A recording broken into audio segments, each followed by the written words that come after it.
वंदे अहं श्रीगुरो श्रीयुतपदकमलं श्रीगुरुन् वैष्णवांश्च श्रीरूपं शक्रजातं सहगण रघुनाथान्वितं तं सजीवं साद्वैतं सवधूतं परिजनसहितं कृष्णचैतन्यदेवं श्रीराधा कृष्णपादं सहगण ललिता श्रीविशाखान्वितंश्च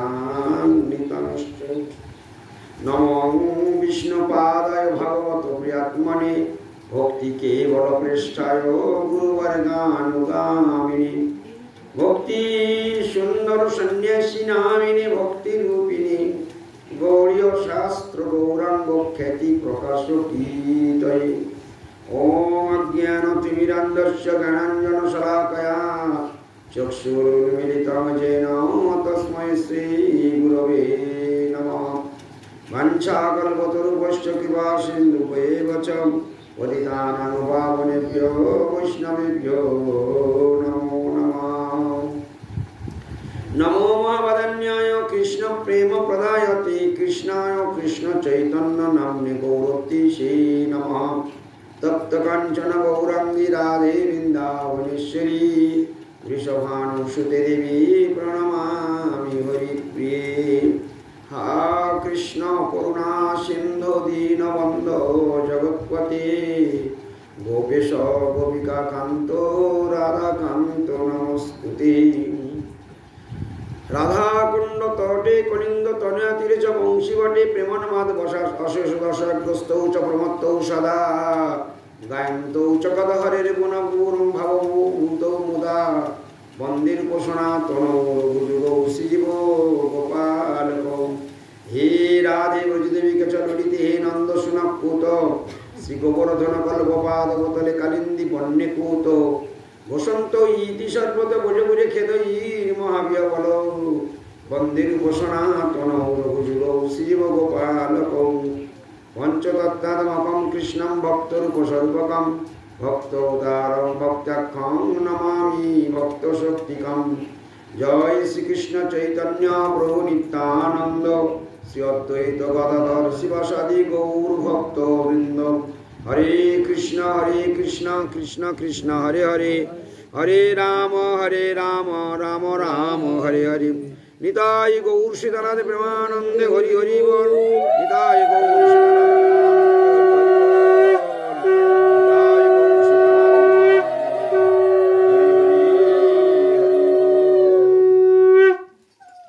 सर्वाग्रे परमाराधतम श्री श्री गौड़ीय गुरुवर्गेर श्री पाद पद्मे अतिथि कृपा भक्ति प्रार्थना करी आज आमरा साप्ताहिक भागवत श्रवणकाले तृतीय दिवसे आमरा किछु भगवानेर कथा श्रवण करे कीर्तन मुखे श्रवण करे आत्मशोधन करवार प्रयास करछि। तो गतकाल पर्यन्त आमरा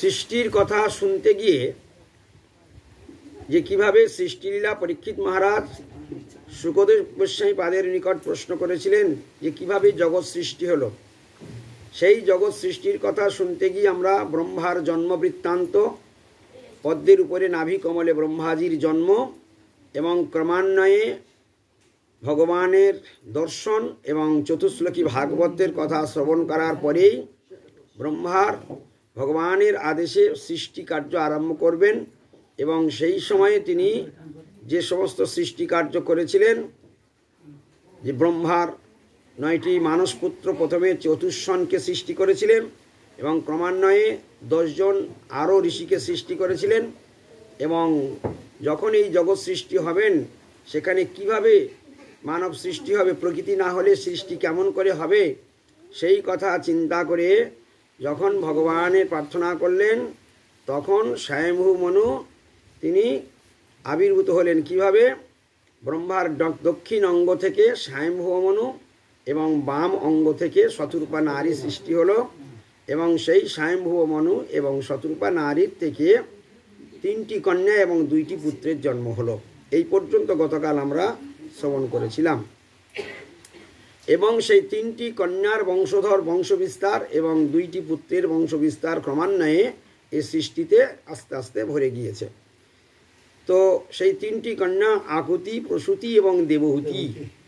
আকুতির সঙ্গে বিবাহ হয়েছে রুচিমণির। সেই ঋচিমুনির অংশে ভগবান যজ্ঞ অবতার হয়েছে এবং লক্ষ্মী অংশে দক্ষিণার জন্ম হয়েছে। এবং প্রসূতির বিবাহ হয়েছে দক্ষ প্রজাপতির সঙ্গে এবং দেবহূতির বিবাহ হয়েছে কর্দম মুনির সঙ্গে। তো কর্দম মুনির সঙ্গে দেবহূতির বিবাহতে সেখানে 9টি কন্যা সন্তান এবং একটি পুত্র সন্তান ভগবান যেখানে কপিল দেব রূপে আবির্ভূত হয়েছেন।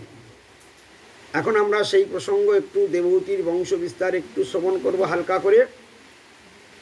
এখন যে 9টি কন্যা সন্তান হয়েছেন সেই 9টি কন্যা সন্তান তিনি কি করলেন, ব্রহ্মার যে 10টি যে মানস পুত্র তার মধ্যে প্রথম 9 জন কনিষ্ঠ ছিলেন নারদ মুনি, তিনি কোনো বিবাহ করেন নাই। আর 9 জন ঋষি পুলস্ত, পুলহ, অত্রি, অঙ্গিরা আদি যে সমস্ত বশিষ্ঠ আদি যে সমস্ত 9 জন ঋষিকে ওই কর্দম মুনির অর্থাৎ দেবহূতির 9টি কন্যাকে তাদের সঙ্গে বিবাহ দেওয়া হয়েছিল। সেই 9টি কন্যা যে বংশ বিস্তার, দেবহূতির 9টি কন্যা যে বংশ বিস্তার সেটা সারা পৃথিবী পর্যন্ত পুড়ে গিয়েছেন। যেমন কশ্যপ মুনির থেকে এর সমস্ত পশু পাখি কীট পতঙ্গ আদি দেব দৈত্য বহু কিছু সৃষ্টি হয়েছে কশ্যপ মুনিতে। এইরকমভাবে সমস্ত সৃষ্টিতে জগৎ ভরে গিয়েছিল দেবহূতির বংশ, দেবহূতির 9টি কন্যা এবং তাদের বিবাহ হল কার সঙ্গে, ব্রহ্মার যে 9 জন মানস পুত্র তাদের সঙ্গে বিবাহ হয়েছিল। এদিকে রুচিমুনির সঙ্গে বিবাহিত হয়েছিল আকুতির বিবাহ হয়েছিল এবং সেখানে ভগবান যেমন দেবহূতির কাছে এসেছিলেন ভগবান কপিলদেব, ওদিকে আকুতির গর্ভে এসেছিলেন ভগবান যজ্ঞ অবতার এবং সেখানে লক্ষ্মীর অংশে এসেছিল দক্ষিণা।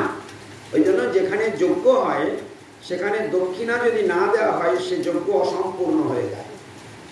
দক্ষিণাবিহীন যজ্ঞ অসম্পূর্ণ যজ্ঞ। যে কোনো বাড়িতে যজ্ঞ করি না কেন সেই যজ্ঞে ব্রাহ্মণ বৈষ্ণবকে যথোপযুক্ত দক্ষিণা না দিলে সে যজ্ঞ অসম্পূর্ণ হয়ে যায়। এদিকে প্রসূতির বিবাহ হয়েছিল দক্ষ প্রজাপতির সঙ্গে।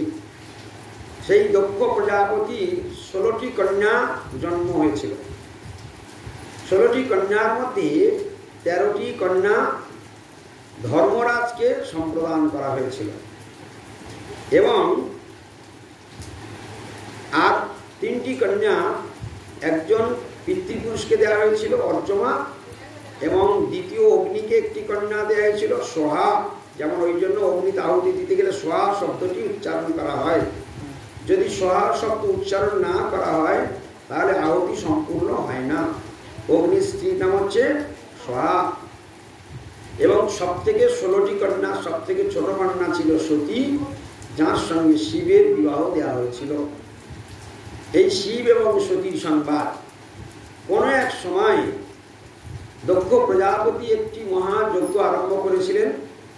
সেই যজ্ঞে সমস্ত দেবতাগণ এবং ঋষিগণ নিমন্ত্রিত হয়েছিলেন। সভাসদ ভরে গিয়েছিল।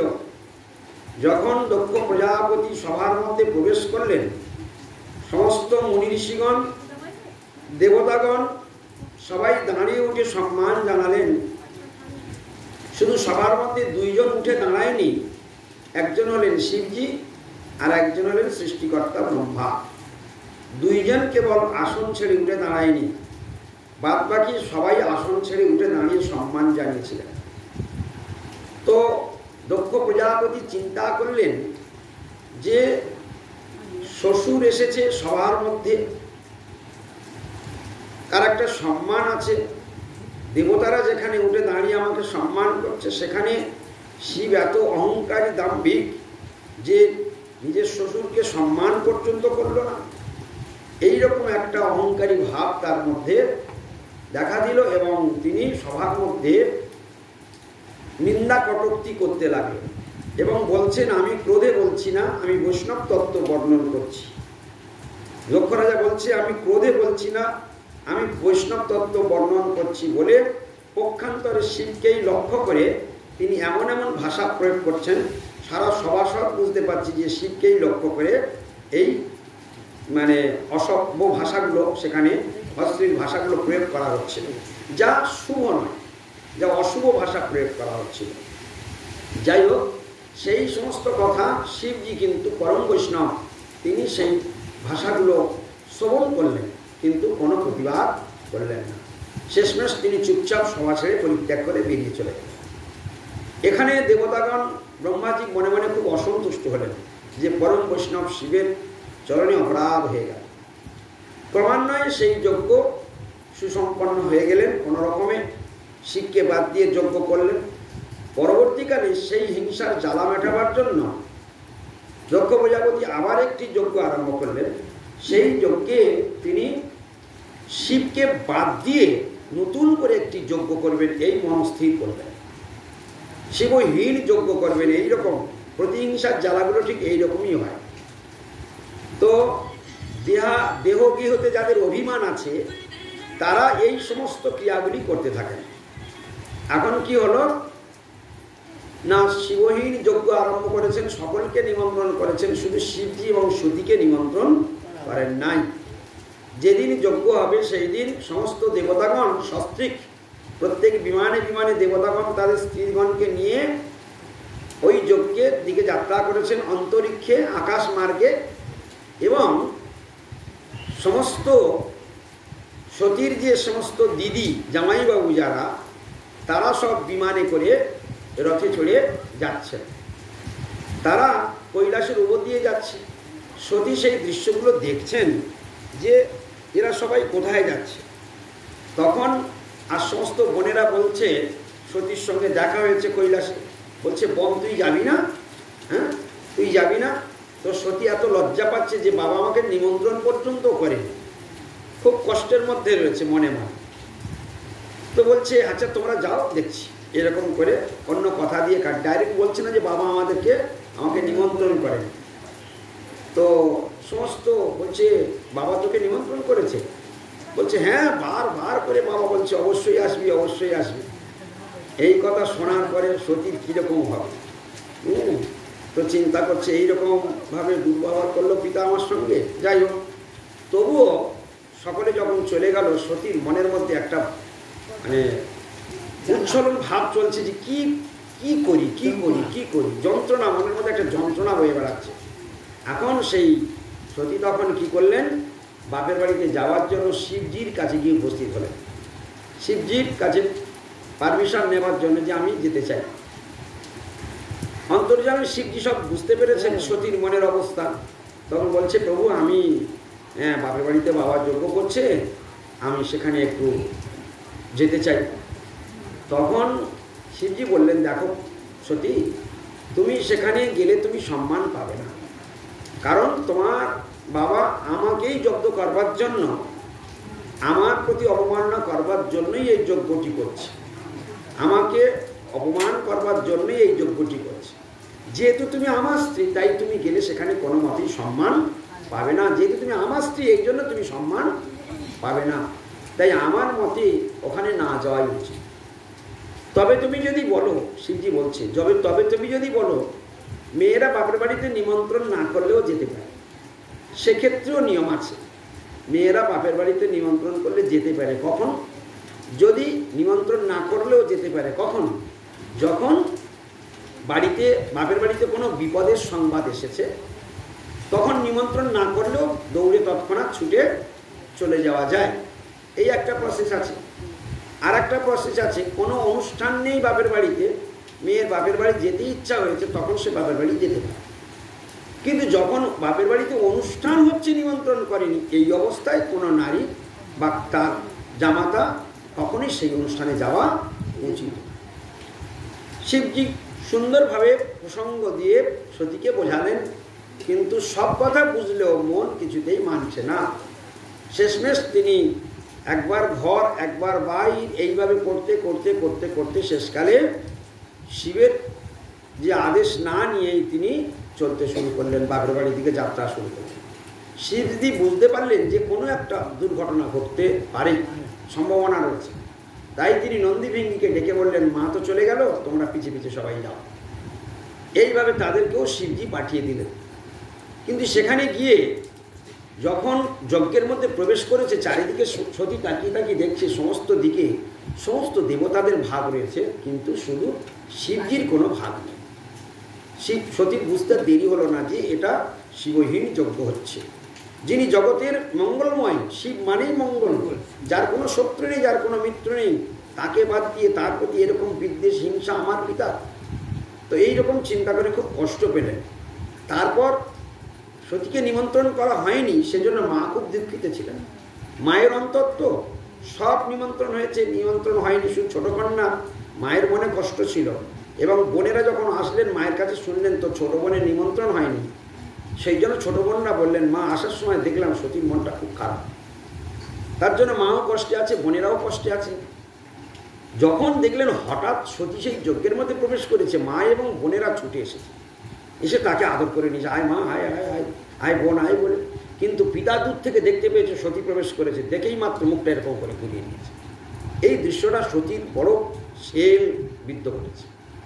তখন সতী এই অবমাননা দেখে, শিবের অবমাননা এবং তার প্রতি অবজ্ঞা দেখে সতী তখন বলতে লাগলেন যে জগতে যারা প্রকৃত পণ্ডিত ব্যক্তি, যারা প্রকৃত সাধু, তারা অপরের গুণ মানে অপরের যদি দোষ দেখে সেই দোষগুলোকে তারা গুণ বলে মনে করে। এটা হচ্ছে প্রকৃত সাধুর লক্ষণ। অপরের মধ্যে দোষ যদি থাকে সেই দোষগুলোকে গুণ দেখে, এটা হলো প্রকৃত সাধুর লক্ষণ, সতীর মুখ থেকে বেরোচ্ছে। আর আপনি যে জগৎ মঙ্গলময় শিব, যার শুধু গুণে ভরা, দোষের কোনো চিহ্ন নেই, আপনি তার দোষ দর্শন করছেন। আর আপনার মতো এরকম বৈষ্ণব বিদ্বেষীর থেকে আমার এই শরীরটা এসেছে, আপনার ঔরসে আমার শরীর জন্ম, তাই আপনার এই শরীরটা আপনার থেকে শরীরটা পেয়েছি, তাই আমার লজ্জা করছে আপনার এই শরীরটা ধরে রাখতে। সবার মাঝখানে চিৎকার করে বলছে ক্রোধবালা, আমার লজ্জা যে আপনার থেকে আমি শরীরটা পেয়েছি, এটা আমার লজ্জা। তাই এই বৈষ্ণব বিদ্বেষের জন্য এই শরীর আর আমার রাখা উচিত নয়। তাই সঙ্গে সঙ্গে সতী কী করলেন, সেই সবার মধ্যেই যোগ অগ্নিতে তিনি দেহত্যাগ করলেন। এ দেহ আমি আর রাখবো না, তোমার মতো বৈষ্ণব বিদ্বেষী থেকে আমার এই শরীর প্রাপ্ত হয়েছে, এ শরীর রাখা আমার উচিত নয় বলে সতী দেহত্যাগ করলেন। সঙ্গে সঙ্গে যখনই শরীর দেহত্যাগ করলেন, সঙ্গে সঙ্গে নন্দীভৃঙ্গি যারা ছিল তারা ক্রোধ ভরে যজ্ঞ লণ্ডভণ্ড করতে আরম্ভ করে দিলেন। ওদিকে শিবজির কাছে খবর গেল, শিবজি ক্রোধ ভরে ছুটে আসলেন। শিবজয় এবং বিষ্ণুজয় মানে ব্রাহ্মণদের সঙ্গে প্রচুর পরিমাণে যুদ্ধ আরম্ভ হলো, যজ্ঞ সব লণ্ডভণ্ড হয়ে গেল। শেষ পর্যন্ত সেইখানে শিবজি জটা দিয়ে যে দৈত্য তৈরি করেছিলেন, তিনি কি করলেন না, তিনি ওই দক্ষরাজের মুন্ডুটা কেটে নিয়ে ওই যজ্ঞের অগ্নিতেই ফেলে দিলেন। দক্ষরাজ পর্যন্ত বধ হয়ে গেল, সমস্ত যজ্ঞ লণ্ডভণ্ড হয়ে গেল। এদিকে শিবজি তো সতীকে কাঁধে করে নিয়ে সারা পৃথিবীময় ঘুরতে লাগলো, এমনভাবে ঘুরতে লাগলো যে পৃথিবী প্রলয় হয়ে যায়, এরকম অবস্থা। সঙ্গে সঙ্গে দেবতাগণ ভগবান বিষ্ণুর কাছে প্রার্থনা করলেন, বিষ্ণুদেব চক্র ছেড়ে দিলেন এবং সেই সতীর দেহটা পিছন থেকে টুকরো টুকরো করে কাটতে কাটতে 51 জায়গায় পড়লো এবং সতী সেইভাবে মানে 51 পীঠ তৈরি হলো। এর কিছুদিন পর দেবতারা চিন্তা করছেন যে প্রজাপতি দক্ষের তো মৃত্যু হয়ে গেল, যজ্ঞটাও অসম্পূর্ণ হয়ে গেল। এইভাবে সমস্ত দেবতারা গিয়ে শিবজিকে আবার প্রণাম করলেন, প্রার্থনা করলেন, শিবজির কাছে স্তবস্তুতি করলেন। শিবজি বড় খুশি হয়ে গেলেন, আপনি কৃপা করে দক্ষরাজের প্রাণটাকে ভিক্ষা দিন। এখন শিবজি খুশি হয়ে গেলেন, তো দক্ষরাজের প্রাণ ফিরিয়ে দেবে। তখন বলছে তাহলে ঠিক আছে, ধরটা তো পড়ে আছে, মুন্ডুটাকে নিয়ে এসো। এখন মুন্ডু পাওয়া যাচ্ছে না, মুন্ডুটা কোথায় গেল, মুন্ডু কোথায় গেল, দক্ষরাজের মুন্ডু কোথায় পাওয়া গেল। তখন যাকে শিবজি সৃষ্টি করেছিলেন সেই দৈত্যকে ডাকলেন যে এই দক্ষের রাজার মুন্ডুটা কই, বলে ও তো কেটেছি আর অগ্নিতে ফেলে দিয়েছি, সে তো পুড়ে গেছে। যা, এখন কি করা যাবে? এখন উপায় কি? বলছে তাহলে একটাই মাত্র উপায় আছে, ওই উত্তর দিকে মুখ করে চলে যাও, উত্তর দিকে মুখ করে যে শুয়ে আছে তার মুন্ডুটা কেটে নিয়ে এসো, ওই মুন্ডুটাই ভরসা। বুঝলেন কি না? তখন সবাই উত্তর মুখে ছুটতে লাগলেন। উত্তর মুখে যেতে যেতে একটা রাম ছাগল রাম ছাগল উত্তর মুখে শুয়ে আছে, দাড়িওয়ালা রাম ছাগল। তো তার মুন্ডুটা কেটে নিয়ে আসলেন। তার মুন্ডুটা যখন কেটে নিয়ে আসলেন, তার মুন্ডুটা দেখেই শিবজি বিজবিজ করে হাসতে লাগলেন। এই শেষকালে বিধাতা লিখে রেখেছিল বৈষ্ণব বিদ্বেষের এইরকমই ফল হয়, এইরকম বৈষ্ণব বিদ্বেষের ফল হয়। তো শিবজি তখন কি করলেন, বলছে বিধি বড় বলবান না শুনে ধর্ম জ্ঞান, সদাই কর্ম পাশে বাঁধে, যেমন কর্ম তেমন ফল। তখন সেই দেবতাদের সামনে শিবজি মন্ত্রপুত করে সেই রাম ছাগলের মুন্ডুটা নিয়ে আর ওই দক্ষরাজের মুন্ডু জড়া দিয়ে দিলেন। আর যেই শ্বশুরের মুন্ডু জড়া দিয়ে দিলেন, তখন শ্বশুর প্রাণ ফিরে পেয়েছে। প্রাণ ফিরে উঠে দাঁড়িয়ে, এবার ছাগল তো সে আর কি কথা বলবে, মানে মানুষের মতো কথা বলবার চেষ্টা করছে, তো বম বম বম বম বম বম বম বম বম বম বম করে আনন্দে ঠেলে উঠেছে। ওই শ্বশুরের ওই বম বম বলা দেখে শিবজি একদম খিলখিল খিলখিল করে হেসে উঠেছে, বুঝলেন কি না? এই জন্য ওই সবাই বলে বাবা মহাদেব বম। ওই বোম বললেই শিবজি আনন্দ পান বলে ওই শ্বশুরের এই কীর্তি থেকে এই বোম জগতে এসেছে। অনেকে জানে না যে বোম কেন বলা হয়। এই বোমটা ওই দক্ষরাজের থেকেই এসেছিল, এই বোম শব্দটি। সেই জন্য বোম বোম বোম মানে অনেক কিছু বলতে চাইছে, কিন্তু আনন্দে বলতে পারছিল না। সেই জন্য সেই থেকে এই বোম শব্দ থেকে জগতে, ওই জন্য বাবা মহাদেব বোম বললে শিবজি আনন্দ পাবে, এই আনন্দে সবাই বোম বোম বলে। তো যাই হোক, এইভাবে ক্ষমা প্রার্থনা করলেন এবং দক্ষরাজের এই পরিণতি হলো। তো এইখানে আমাদের শিক্ষা হলো, ভাগবত পড়ে আমাদের কি হবে, যে বৈষ্ণব নিন্দার যে কি চরম ফল হতে পারে। এবং শিবজি পার্বতীকে তখনও বলেছিল যে দেখো, তোমার পিতা মনে মনে করছে আমি উঠে দাঁড়াইনি, আমি প্রণাম করিনি, কিন্তু দেহে গেহে যাদের অহংকার আছে, তাত্ত্বিক বৈষ্ণবগণ তাদেরকে ওই রকমভাবে সমাদর করে দাঁড়িয়ে উঠে প্রণাম করে না। আমিও ওনাকে প্রণাম করেছি, যারা দাম্ভিক অহংকারী তাদেরকে সরাসরি ওইভাবে প্রণাম করতে নেই, আমি তার হৃদয়স্থ পরমেশ্বর ভগবানকে আমি প্রণাম করেছি। এটাই হলো প্রকৃত বৈষ্ণবতার লক্ষণ, যাদের প্রত্যেকের হৃদয়ে ভগবান বসে আছেন। যারা শুদ্ধ সাত্ত্বিক বৈষ্ণব, যারা উত্তম বৈষ্ণব, তাদের দর্শন হচ্ছে সর্বজীবে সম্মান দিবে জানি কৃষ্ণ অধিষ্ঠান, সমস্ত শরীরের মধ্যে ভগবান বিরাজমান আছে। এই দর্শন যার যত সুন্দর হবে দিনে দিনে, তার ভজন রাজ্যে দখল আসবে। সমস্ত জীবের প্রতি, এই গাছপালা পশু পাখি কীটপতঙ্গ সকলের মধ্যে কৃষ্ণ দেখা যাচ্ছে। গতকাল আমরা শুনেছিলাম, এই ভাবটা মনের মধ্যে প্র্যাকটিস করে করে যে যত প্র্যাকটিস করতে পারবে, অভ্যাস করতে পারবে, তার ভজন ভালো হবে। কীরকম ভজন ভালো হবে? যদি আপনার মধ্যে এই জ্ঞান আসে যে প্রত্যেকের মধ্যে কৃষ্ণ আছে, তাহলে কেউ আপনার শত্রুই থাকবে না। যার সঙ্গে আপনি গালাগালি করবেন বা অসভ্য ভাষা বলবেন, অশ্লীল ভাষা বলবেন, কিন্তু যদি মনে পড়ে না না ওর মধ্যে তো আমার গোবিন্দ বসে আছে, তাহলে আপনি কি করে ঝগড়া করতে পারেন?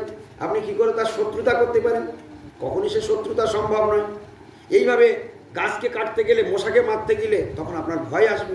কোনো লাল পিঁপড়ে দেখলে মারার আগে ভয় আসবে, না না ওর মধ্যে তো ভগবান আছে, তাহলে আমার ভগবানের ঘণ্টা নেড়ে আরতি করি, আমার কী লাভ হবে? যদি এই জীবকে আমি হত্যা করি, তাহলে আমি ভগবানের চরণ অপরাধ হয়ে গেলাম। এইরকম ভাব যাদের মধ্যে আসতে থাকবে, দেখবেন দিনে দিনে একটা মশা মারতেও তার বুক কেঁপে উঠবে, একটা পিঁপড়া মারতেও তার বুক কেঁপে উঠবে। তবে জানবে যে বৈষ্ণবতা এসেছে। তাহলে জীব হত্যাতে যার কোনো বিন্দুমাত্র রুচি নেই, কিন্তু আমরা যদি হঠাৎ হঠাৎ কোনো জীবের, মুরগির মলাকে মুখকে দিই বা মাছেরটা যদি কেটে দিই, তাহলে সেটা ভয়ঙ্কর নৃশংস, মানে জল্লাদের মতো হয়। সেটা অত্যন্ত জঘন্যতম, ভগবানের চরণে মহা অপরাধ হয়ে যায়, মহা পাপে নিমজ্জিত হয়ে যায়।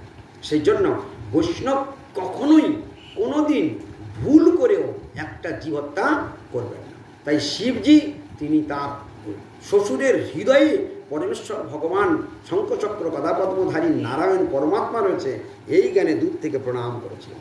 তাহলে প্রকৃত বৈষ্ণবগণ দূর থেকে সবাইকে প্রণাম করতে হয়।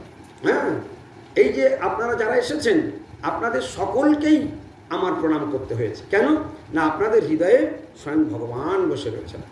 এই নয় যে তিলক নেই, মালা নেই, ঝোলা নেই, লুঙ্গি পরে, এসব দর্শন আলাদা, এসব বাহ্যিক দর্শন। আর আত্মিক দর্শন, প্রকৃত দর্শন, বাস্তব দর্শন, যে সকলের মধ্যে স্বয়ং ভগবান হৃদয়ে বসে আছে, এই হলো প্রধান দর্শন, এইটা হচ্ছে শ্রেষ্ঠ দর্শন। এই দর্শন যদি আসে, তাহলে তোমার সকলের প্রতি ভালোবাসাটা হৃদয় থেকে আসবে। আর তুমি যদি কপট হও, তাহলে তোমার ভালোবাসাটা ঠোঁট থেকে আসবে। ঠোঁটের ভালোবাসা বেশিক্ষণ টেকে না, হৃদয়ের ভালোবাসা লাস্টিং করে। কি বোঝা গেল?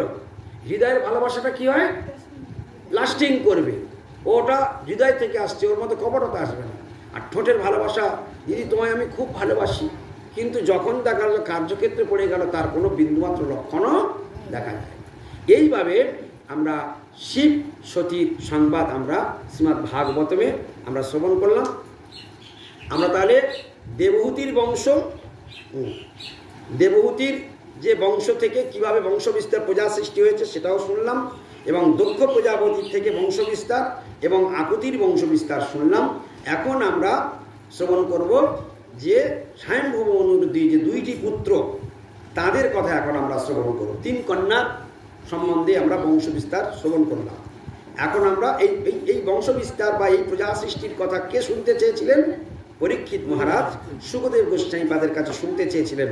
সেই কথা সুখদেব গোস্বামীপাদ যা বর্ণন করেছিলেন সেই কথা সুত গোস্বামীপাদ 60,000 ঋষির সবাই সেই কথা বর্ণন করছেন। সেই কথা এখন আমরা এতক্ষণ ধরে শুনলাম। এখন আমরা শুনতে চলেছি প্রিয়ব্রত রাজা এবং উত্থানপাদের কথা, স্বয়ংভূ মনুর 2 পুত্র। এখন স্বয়ংভূ মনু, এটা মনে রাখবেন, স্বয়ংভূ মনু হলেন মানব জাতির পিতা, মানব জাতির প্রকৃত পিতাকে স্বয়ংভূ মনু, এই কথাটা আর কোনোদিন ভুলবে না। তাহলে মানব জাতির পিতা হলো মনু। সেই জন্য মনু সংহিতা বলে একটা শাস্ত্র আছে, মনু সংহিতা। সেই মনু সংহিতাতে সমস্ত মানব জাতির যত কর্তব্য, কি কি কর্তব্য সব সেখানে বর্ণনা আছে। মানব কিভাবে জীবনযাপন করবে, মানবের কর্তব্য কি, সেই মনু সংহিতাতে প্রচুর পরিমাণে বর্ণনা আছে। তাতেই আমাদের জীবনধারা, আমিষ আহার করা, মিথ্যা কথা বলা, যা কিছু নিয়মাবলী ওই মনু সংহিতাতে সেটা বর্ণনা আছে। তো এখন আমরা স্বয়ংভূ মনুর প্রথম বড় পুত্র নাম কি হলো? প্রিয়ব্রত। বড় পুত্রের নাম কি? প্রিয়ব্রত। সেই প্রিয়ব্রতকে স্বয়ংভূ মনু বলছেন, হে পুত্র, আমার এখন বয়স হয়েছে, এবার আমি ভগবত আরাধনায় জীবনটা অর্পণ করব, তুমি এখন রাজ্যভার গ্রহণ করে তুমি এই রাজ্য চালাও।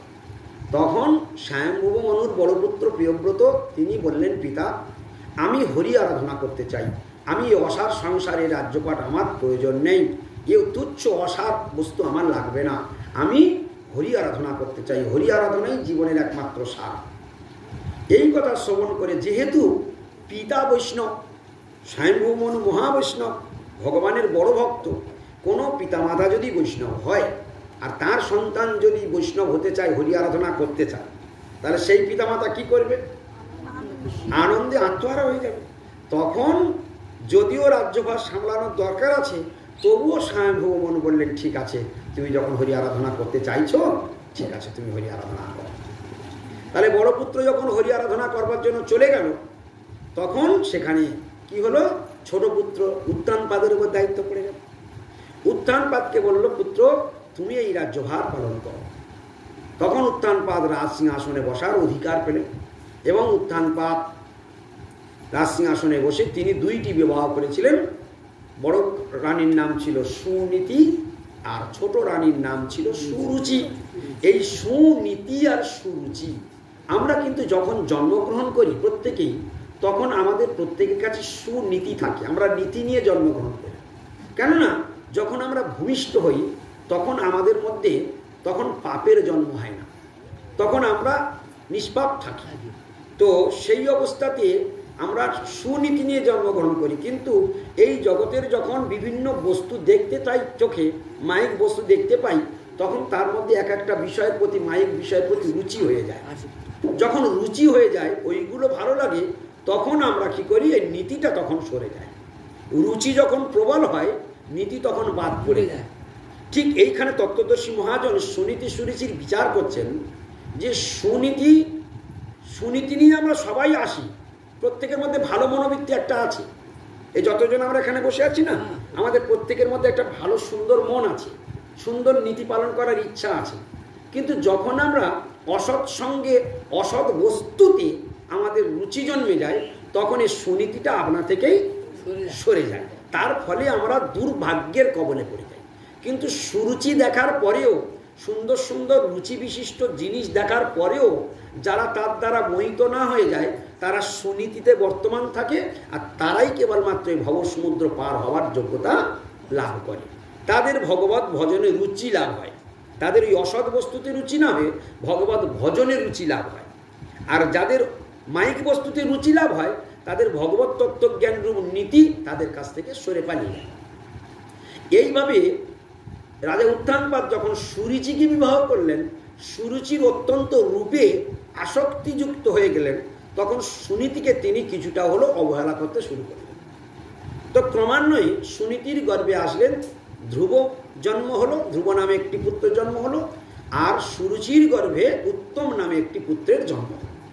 তো ধ্রুব বড় আগে জন্মেছে এবং উত্তম পরে জন্মগ্রহণ করেছে। কিন্তু সুরুচি সুনীতিকে অ্যাভয়েড করবার জন্য সবসময় রাজাকে প্রেসারে রাখতেন।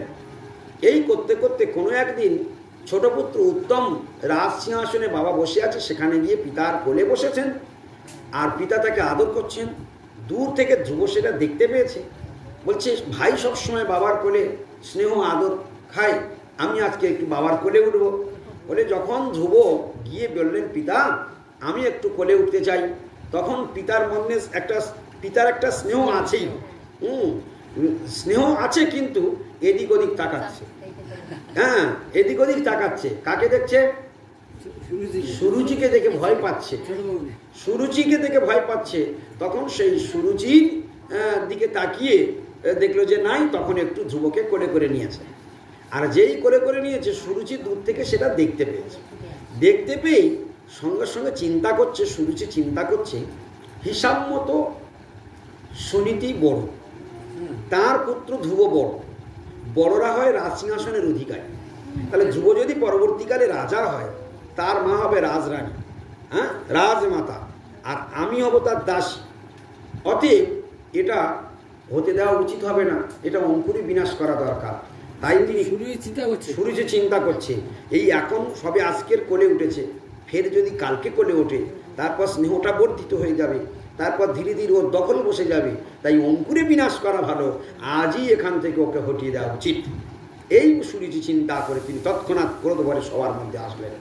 এসে বলছেন ধ্রুব তুমি পিতার কোলে উঠতে চাইছো, কিরকম অহংকার হয় দেখুন, তুমি পিতার কোলে উঠতে চাইছো। আরে পিতার কোলে যদি উঠতে হয় আগে তোমাকে পদ্মপলাশ লোচন হরি ভগবানের আরাধনা করতে হবে, এটা হলো তোমার প্রথম যোগ্যতা। দ্বিতীয়, সেই যোগ্যতার বলে আমার গর্ভে তোমাকে জন্ম নিতে হবে, তারপর তুমি পিতার রাজসিংহাসন বা পিতার কোলে ওঠা তুমি ভাগ্য লাভ। এই মর্ম বাক্য, নির্মম বাক্য শুনে ধ্রুবের হৃদয়টা, ক্ষত্রিয়ের ছেলে তো, ক্ষত্রিয়দের তেজ থাকে, হ্যাঁ, এই কথাটুকু শুনে হৃদয়টা জ্বলে গেল যে এত বড় কথা, ভগবানের আরাধনা করে তারপর ওনার গর্ভে জন্ম নিলে তবে বাবার কোলে উঠতে পারবে। এই কথাটা মায়ের কাছে কাঁদতে কাঁদতে গিয়ে মাকে বললেন। সুনীতি দেখুন, সুনীতি কীরকম হয় দেখুন, মা কীরকম হতে হয় দেখুন, এখানে চরিত্র ভাগবত শিক্ষা। মা কীরকম হয় দেখুন, ওই সুরুচি যে দুটো কথা বলেছে ওর মধ্যে একটা আছে ভগবত আরাধনার কথা, আর একটা অহংকারের কথা আছে, আমার গর্ভে জন্ম নিলে তবে তুই রাজ সিংহাসনে বসতে পারবি বা রাজার কোলে উঠতে পারবি। কিন্তু তার গায়ে প্রথম যেটা বলেছে ওটা হচ্ছে সুপারহিট কথা বলেছে। হিংসায় বলুক আর যেভাবেই বলুক, বলেছে আগে তোকে পদ্মপলাশ লোচন হরির আরাধনা করতে হবে। কাঁদতে কাঁদতে গিয়ে যখন এই কথা ধ্রুব বললেন, মা তখন বললেন কীরকম সুনীতি, খারাপটাকে বাদ দিয়ে দিলেন, আর সুন্দরটাকে নিয়ে, সুন্দর নীতিপূর্ণ কথাটা নিয়ে বলছেন দেখো বাবা, তোমার বিমাতা ঠিক কথাই বলেছে, তোমার বিমাতা তোমাকে পদ্মপলাশ লোচন হরির আরাধনা করতে বলেছে। তা পদ্মপলাশ লোচন হরির আরাধনা করলে এই বিশ্ব সংসারে যে যত সুখ স্বাচ্ছন্দ্য আনন্দ লাভ করছে সবই পদ্মপলাশ লোচন হরির আরাধনা থেকেই এসেছে। যার যত ধন সম্পদ রূপ বিদ্যা আদি যা কিছু পায় সব হরি আরাধনারই ফল। তাহলে হরি আরাধনা পূর্বে যার আছে সে ধনবল পেয়েছে, যার হরি আরাধনা আছে সে রূপের বল পেয়েছে, যার হরি আরাধনা আছে সে বিদ্যার বল পেয়েছে, সে রাজসিংহাসন লাভ করতে পেরেছে, সে মন্ত্রী হতে পেরেছে, সে বড় বড় পদমর্যাদা লাভ করতে পেরেছে। এসব কিসের দ্বারা আসে? সব হরি আরাধনার দ্বারা, এটাই বাস্তব সত্য। তো সেই হরি আরাধনার ফল অবশ্যই ঠিক বলেছে তোমার মা। পিতা রাজা যদি তুমি কোনোদিন হতে চাও, পিতার কোলে যদি তুমি কোনোদিন উঠতে চাও, তোমার ছোট মা ঠিক কথাই বলেছে, পদ্মপলাশ লোচন হরির আরাধনা করো, এটাইও আমার নির্দেশ। তোমার ছোট মা যেটা বলেছে আমি সেটাই বলছি। যখন বলছে মা তুমিও বলছো হরি আরাধনা, বলছে হ্যাঁ বাবা, হরি আরাধনা ব্যতীত জীবনে কারোর মঙ্গল লাভ হয় না। তখন ক্ষত্রিয়ের রক্ত গরম হয়ে গেল। ওই 5 বছরের ধ্রুব তখন প্রতিজ্ঞা করে বসলেন, মা আমি বনে গমন করবো, আমি হরি আরাধনা করবো বলে ওই ধ্রুব তখন হরি আরাধনার জন্য বেরিয়ে গেলেন। এদিকে এতটাই ভাবাবিষ্ট, এতটা মনের মধ্যে মানে ওটা বসে গিয়েছে, সমস্ত স্থানে এমন ভাবাবিষ্ট হয়ে গেছে, সেখানে যেখানে যাকে দেখছে তাকে পদ্মপলাশ লোচন হরির কথা জিজ্ঞাসা করে। ভগবান থাকতে না পেরে নারদ মুনিকে বললেন। এই জন্য ভগবান কৃষ্ণ যদি কৃপা করে কোনো ভাগ্যবানে, গুরু অন্তর্যামী রূপে শিখায় আপনে। কৃষ্ণ যদি কৃপা করে কোনো ভাগ্যবান, যখন এটাকে শিক্ষা আছে, তৎক্ষণাৎ তিনি নারদ মুনিকে স্মরণ করলেন এবং নারদ মুনিকে পাঠালেন, যাও আমার ভক্ত ধ্রুব আমাকে আকুল প্রাণে ডাকছে, কিন্তু এখনো দীক্ষাও হয় নাই, তুমি যাও নারদ, ওখানে ব্যবস্থা করো। নারদ মুনি আসলেন, ধ্রুবকে পরীক্ষাও করলেন, কিন্তু পরীক্ষাতে দেখা গেল যে ধ্রুব ফার্স্ট ক্লাস ফার্স্ট ডিগ্রি লাভ করল। হ্যাঁ, নারদ মুনির পরীক্ষাতে জিতে গেল। কীরকম বলছে, তুমি 5 বছরের বালক, মা নয় বলেছে, তার জন্য অভিমান কিসের? হ্যাঁ, মান অপমান দিতে পারে নারায়ণ, এই যে তুমি অপমান লাভ করেছো এটা নারায়ণই দিয়েছে, আবার যদি তুমি মান পাও সেটাও নারায়ণই দিয়েছে, অতএব মান অপমান নারায়ণেরই দেওয়া, অতএব এই অভিমান তোমার করা উচিত নয়। হ্যাঁ, তুমি যাও ছোট্ট বালক, এই বনের মধ্যে ভয়ঙ্কর জন্তু জানোয়ার রয়েছে, তুমি বাড়ি ফিরে চলে যাও, তোমার এখানে থাকা উচিত হবে। তখন ধ্রুব বললেন, আচ্ছা আমি নয় হরি আরাধনা করতে বনে এসেছি, আপনি বনে কেন এসেছেন? আপনি কি জন্য বনে এসেছেন? নারদ চমকে গেছে, সত্যি তো আমি বনে কেন এসেছি? হ্যাঁ, বলছে, দ্বিতীয় কথা বলছে, দেখুন আমি যতদূর শুনেছি মায়ের মুখে, যে জগতে সাধুরা সবসময় ভগবানের দিকে ঠেলে দেয়, তো আপনি তো দেখছি সাধু, কিন্তু আমি এসেছি ভগবত আরাধনা করতে, আপনি বলছেন গৃহে ফিরে যাও, মায়ের কাছে ফিরে যাও, তাহলে আপনি তো সাধুর মতো কথা বলছেন। নারদ মুনির মানে হৃদয়টাকে চমকে দিয়ে দিল, বলছে সর্বনাশী, কাকে পরীক্ষা করছি, এ তো রয়্যাল বেঙ্গল টাইগার, বাঘের বাচ্চা। তো সঙ্গে সঙ্গে বললে, তখন চিন্তা করে নিলে ফার্স্ট ক্লাস ফার্স্ট ডিগ্রি নিয়ে পাস করে গেল, পরীক্ষার কি নেবে? তখন বলে, ঠিক আছে যাও, তুমি ওই যমুনাতে স্নান করেছো, আমি তোমায় দীক্ষা প্রদান করব, এবং সেই দীক্ষা মন্ত্র তুমি নিষ্ঠার সঙ্গে জপ করবে, 6 মাসের মধ্যে তুমি ভগবত প্রাপ্তি হয়ে যাবে। 6 মাসের মধ্যে এখন চলে আসলেন, স্নান করে চলে আসলেন, দীক্ষা দিয়ে দিলেন 12 অক্ষর মন্ত্র, ওম নমো ভগবতে বাসুদেবায়। নারদ মুনি এই মন্ত্র কানে দিয়ে দিলেন, কাকে? ধ্রুবকে দিয়ে দিলেন। বলছে, যাও ওই মধুবনে গিয়ে, এই বৃন্দাবনের মধ্যে ওই 12 বনের অন্যতম বন হলো মধুবন, ওই মধুবনে গিয়ে তুমি আরাধনা করো, 6 মাসের মধ্যে তোমার এই মন্ত্র সিদ্ধি হয়ে যাবে, তুমি ভগবত দর্শন লাভ করবে। এখন সেই মতো ধ্রুব গিয়ে অত্যন্ত নিষ্ঠার সঙ্গে তিনি 6 মাসের মধ্যেই এমন তীক্ষ্ণ আরাধনা করলেন, সত্যি সত্যি শেষ পর্যন্ত 6 মাসের মাথায় সারা পৃথিবী টলমল টলমল করতে আরম্ভ করে। হ্যাঁ, প্রথম এমনই আরাধনা, প্রথমে তিনি কী করলেন, বনের ফল খেতেন, তারপর ফল বন্ধ করে দিয়ে তারপর শুকনো পাতা খেতেন, শুকনো পাতা জল এইসব খেতে খেতে খেতে খেতে বায়ু খেতে লাগলেন, এই বাতাস খেতে খেতে এবার বাতাসটাকে বন্ধ করে দিলেন, যৎক্ষণাৎ সমস্ত এই নবদ্বার দিয়ে বাতাস প্রবেশ বন্ধ করে দিলেন, বাতাস রোধ করে দিলেন, তখনই আরাধনাতে এই সারা পৃথিবী টলমল টলমল করতে বাতাসকে রোধ করে দিয়েছে। সঙ্গে সঙ্গে দেবতারা ছুটে গেলেন ভগবানের কাছে, হে প্রভু পৃথিবী রসাতল হয়ে যাবে, এক্ষুনি পৃথিবী ধ্বংস হয়ে যাবে। শিবজি চিন্তা করছেন, আরে প্রলয়ের দেবতা তো আমি, প্রলয় যদি করতে হয় তো আমিই করব, আমার আগে প্রলয় করে দিচ্ছে, কার এত শক্তি, কেই প্রলয় করছে? শিবজি তখন ধ্যানে দেখলেন, ও ভক্ত ধ্রুব এত 5 বছরের বালক এমন তীব্র তপস্যা করছে, এ তো পৃথিবী এই মুহূর্তেই প্রলয় হয়ে যাবে, হ্যাঁ পৃথিবী ধ্বংস হয়ে যাবে ওর তীব্র আরাধনাতে। তাড়াতাড়ি করে সব দেবতারা গিয়ে ভগবান বিষ্ণুর কাছে ক্ষীর সমুদ্রে গিয়ে আরাধনা করলেন, স্তবস্তুতি করলেন। তখন ভগবান বললেন, ঠিক আছে, তোমরা তাঁকে দর্শন করবার জন্য, তার কাছে যাওয়ার জন্য আমার বলছো, বলছে তার কাছে আমি কি যাব? তার কাছে যাব আমি এই জন্য যে আমার ভক্ত আমাকে পাওয়ার জন্য এমন তীব্র আরাধনা করছে যে তোমাদের সকলকে পর্যন্ত চমকে দিয়েছে। সেরকম ভক্তকে তো আমি নিজে থেকেই দেখতে যাব। তার কাছে কি আমার যাওয়ার ইচ্ছা হচ্ছে তাকে দেখার জন্য। তো ভগবান বিষ্ণু কৃপা করে সেই ধ্রুবের সামনে এসে উপস্থিত হলেন। কিন্তু ধ্রুব ততক্ষণে কঠোর তপস্যায় মগ্ন। সামনে এসে ভগবান দাঁড়িয়ে রয়েছে, তার কোনো ধ্যান নেই। কেন? ততক্ষণে ভগবান হৃদয়ে আবির্ভূত হয়ে গিয়েছে। হৃদয়ে যদি কেউ ভগবানকে দর্শন করে, বাইরে ভগবান এসে দাঁড়িয়ে থাকলে কি যায় আসা। তখন ভগবান বুঝতে পারলেন যে ধ্রুব অন্তরে আমাকে দর্শন করছেন, তাই আমি যে সামনে এসেছি। সঙ্গে সঙ্গে তিনি কি করলেন? নাকের মধ্যে একটা কণিকা দিয়ে দিলেন। সঙ্গে সঙ্গে ভগবান অন্তর্ধান হয়ে গেলেন। ভগবান যখন হৃদয় থেকে অন্তর্ধান হয়ে গেলেন, তখন সমস্ত খুলে তাকে সামনে একদম ভগবান দাঁড়িয়েছে। শঙ্খ চক্র গদা পদ্মধারী নারায়ণ ভগবান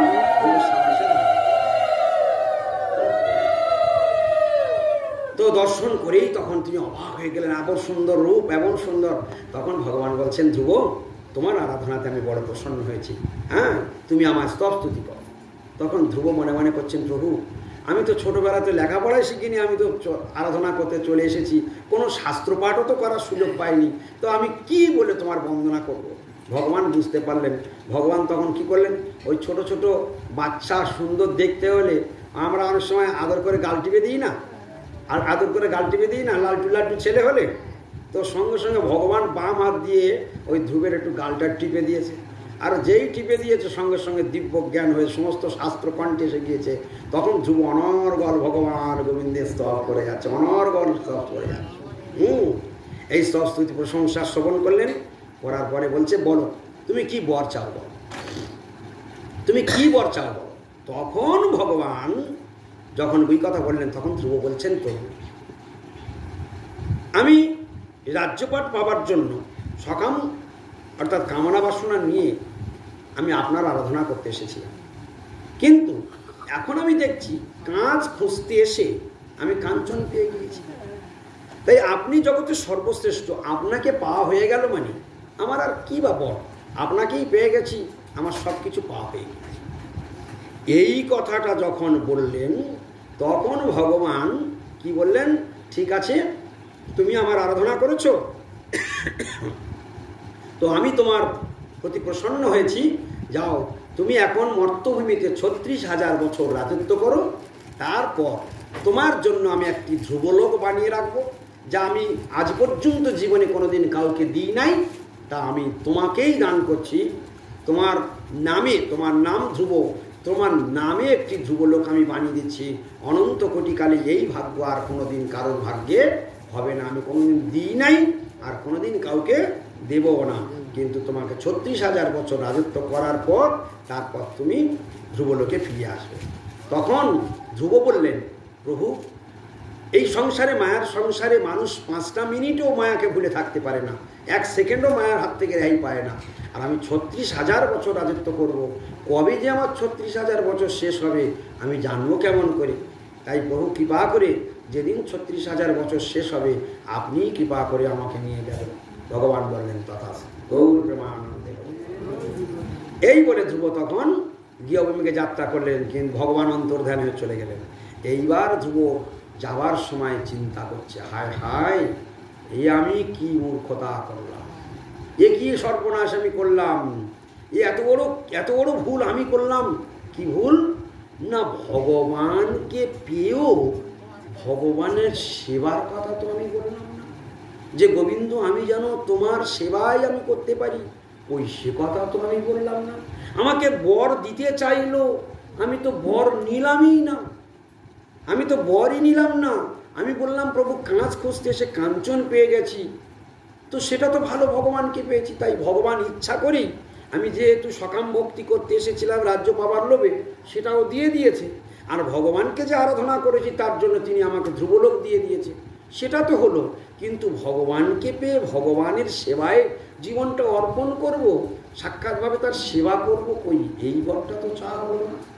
এইবার আফসোস করতে করতে এই হলো একটা ধ্রুবের জীবনে মারাত্মক ভুল। শিক্ষা রাখুন, এটা খুব ইম্পর্টেন্ট ব্যাপার।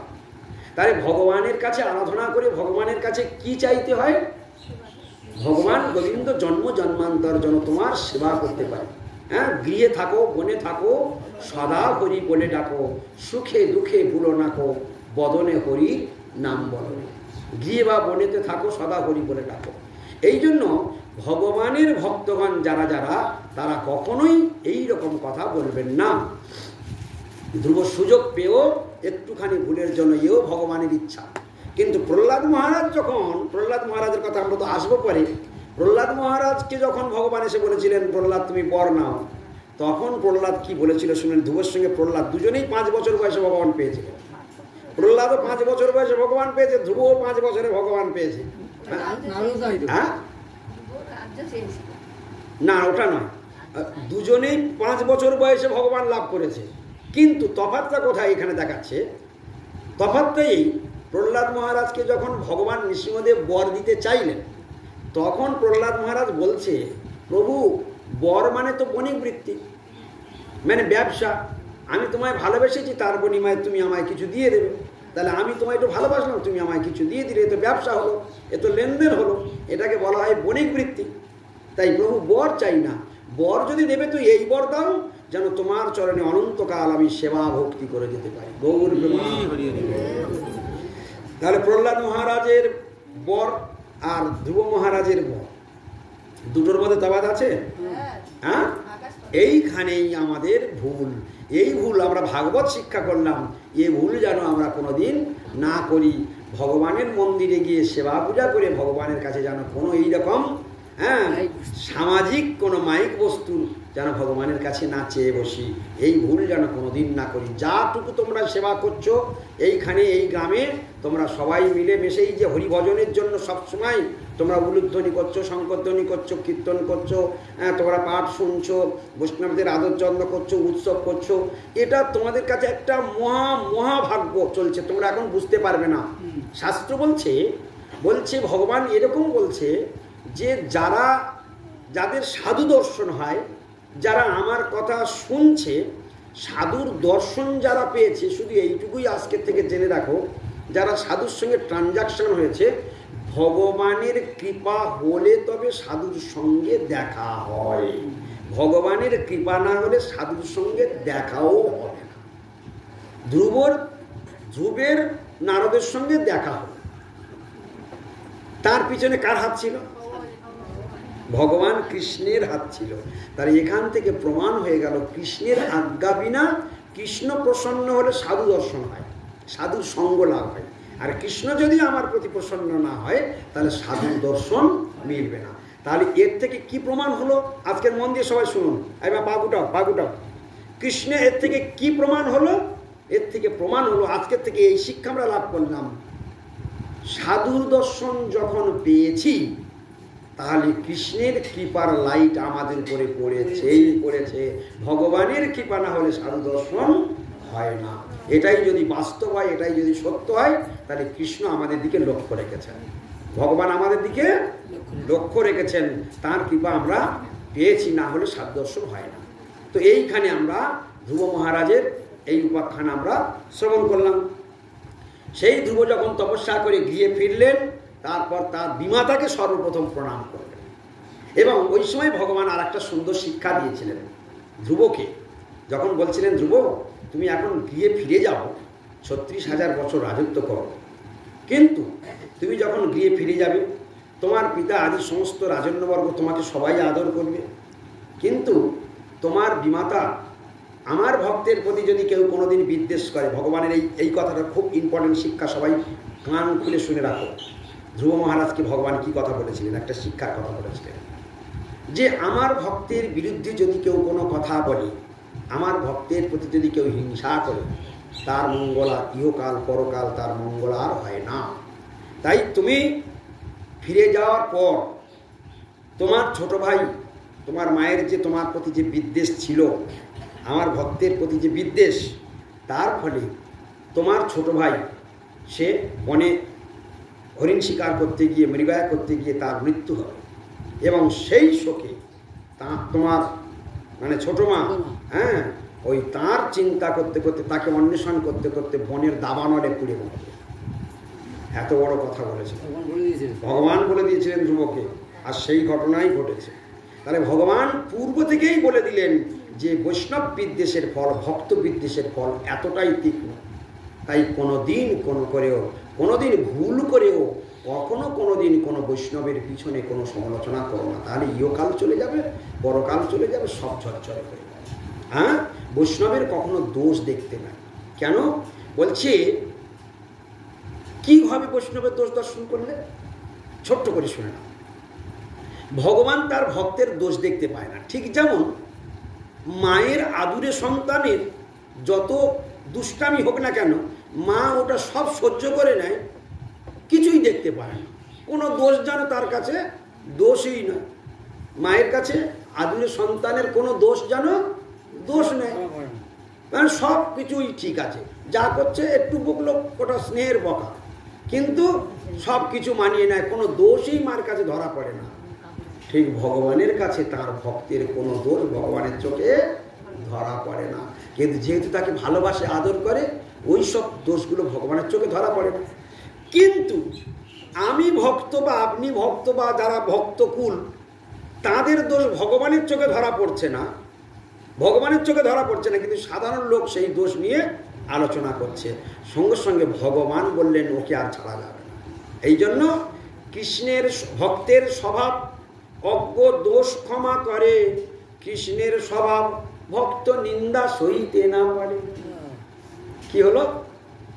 ভক্তের নিন্দা করলো, কিন্তু ভক্ত কোনো গায়ে মানলো না, যাক বলেছে তার মুখ আছে, বলেছে বলুক, এ হলো ভক্তের স্বভাব, ভক্ত ছেড়ে দেয়। কিন্তু কৃষ্ণের স্বভাব ভক্ত নিন্দা সহিতে না পারে। তাহলে সুরুচি এবং তার পুত্র, তাহলে মায়ের পাপে পুত্র পর্যন্ত বিনাশ হয়। বৈষ্ণব অপরাধের ফলে কি হলো? মাও গেল, সন্তানও গেল। এটা মানে ভগবান নিজে মুখেই বলে দিলেন। আচ্ছা, এর থেকে বড় প্রমাণ আর লাগবে আপনাদের কোনো? এই শিক্ষাটা দরকার ছিল কিনা? এটা জানার দরকার ছিল। তাহলে বৈষ্ণব সমালোচনা করলে, নিন্দামন্দ করলে, এই বৈষ্ণব অপরাধীর কোনোদিন কোনো ক্ষমা হয় না, এটা জেনে রাখবেন। সেই জন্য যারা প্রতিদিন ভজন করেন তাদের মধ্যে দৈব বল আছে, ওদেরকে ভগবান, আর ভক্ত যদি কোনোদিন ভুল করে, অন্যায় করে, খুব মন দিয়ে শুনবেন, ভগবান তার সাজা স্বয়ং ভগবানই করেন। সেটা যমরাজ নিজের মুখেই তার দূতগণকে বলে দিয়েছিলেন, দূত শ্রীণুত যদ ভালং গোপীচন্দ্র লাঞ্ছিতং জলদিন্দর্ব সোপি ত্যাজ দূরে প্রযত্নত। যমরাজ তার দূতগণকে বলে দিয়েছিলেন যে কোনোদিন, কোনো সময়, কোনো কারণে যাদের কপালে উজ্জ্বল তিলক অঙ্কিত আছে তাদেরকে কোনোদিন আমার কাছে ধরে নিয়ে আসবে না। কে বলে দিয়েছিল? যমরাজ বলে দিয়েছিল, যার কপালে উজ্জ্বল যদ ভালং গোপীচন্দ্র লাঞ্ছিতং। কি বলেছে? যদ মানে যার, ভাল মানে কপাল, যদ ভালং গোপীচন্দন লাঞ্ছিত। কি আছে? গোপীচন্দন লাঞ্ছিত, সুন্দর করে তিলক অঙ্কিত করা আছে। সোপি ত্যাজ দূরে, সোপি ত্যাজ দূরে, তাদেরকে দূর থেকে পরিত্যাগ করবে, প্রযত্নত, প্রণাম করতে করতে পিছু হটে আসবে, তাদের দিকে কখনো অগ্রসর হবে না। কারণ এই কথাটা যমরাজ কেন বললেন, খুব মন দিয়ে শুনবেন। এই কথাটা যমরাজ এই কারণে বললেন, ওরা আমার বিচারের গণ্ডি ছেড়ে ওরা সুপ্রিম লর্ডের বিচারে, ওরা সুপ্রিম কোর্টে ওরা যা ভুল করবে ওই সুপ্রিম লর্ড নিজেই তাদের বিচার করবে। ওদের বিচারক স্বয়ং কৃষ্ণ, আর পাপীদের বিচারক আমি, পাপীদের বিচারক আমি, আর বৈষ্ণবদের বিচার স্বয়ং ভগবান কৃষ্ণ নিজেই করবেন। উনি নিজেই তার ভক্তের সাজা বিধান করবেন। কথাটা বোঝা গেল? যদি কৃষ্ণ ভক্ত ভুল করে তার সাজা কে দেবে? ভগবান নিজেই দেবেন। ভগবান নিজেই তার ভুলটাকে সংশোধন করে দেবেন। যেমন ভগবান তার ভক্তের, সে কথাগুলো মনে এসে যাচ্ছে, যখন দ্বারকাতে কোনো এক সময় এক ব্রাহ্মণের পুত্র হয় আর মারা যায়, পুত্র হয় আর মারা যায়, সেই সময় কৃষ্ণ বলরামকে ওই ব্রাহ্মণ গালাগালি করত, তোমরা ভগবান, তোমাদের এই রকম যোগ্যতা, তোমাদের রাজার পাপের রাজ্য নষ্ট, তোমাদের পাপে আমার পুত্র মরে যাচ্ছে। ব্রাহ্মণ গিয়ে দ্বারকার রাজসভায় গিয়ে কৃষ্ণকে গালাগালি করছে, বলরামকে গালাগালি করছে। তারা স্বয়ং ভগবান ব্রাহ্মণ গিয়ে সেখানে বলছে, সেখানে তারা কৃষ্ণ বলরাম মাথা নিচু করে আছে, কিচ্ছু বলছে না।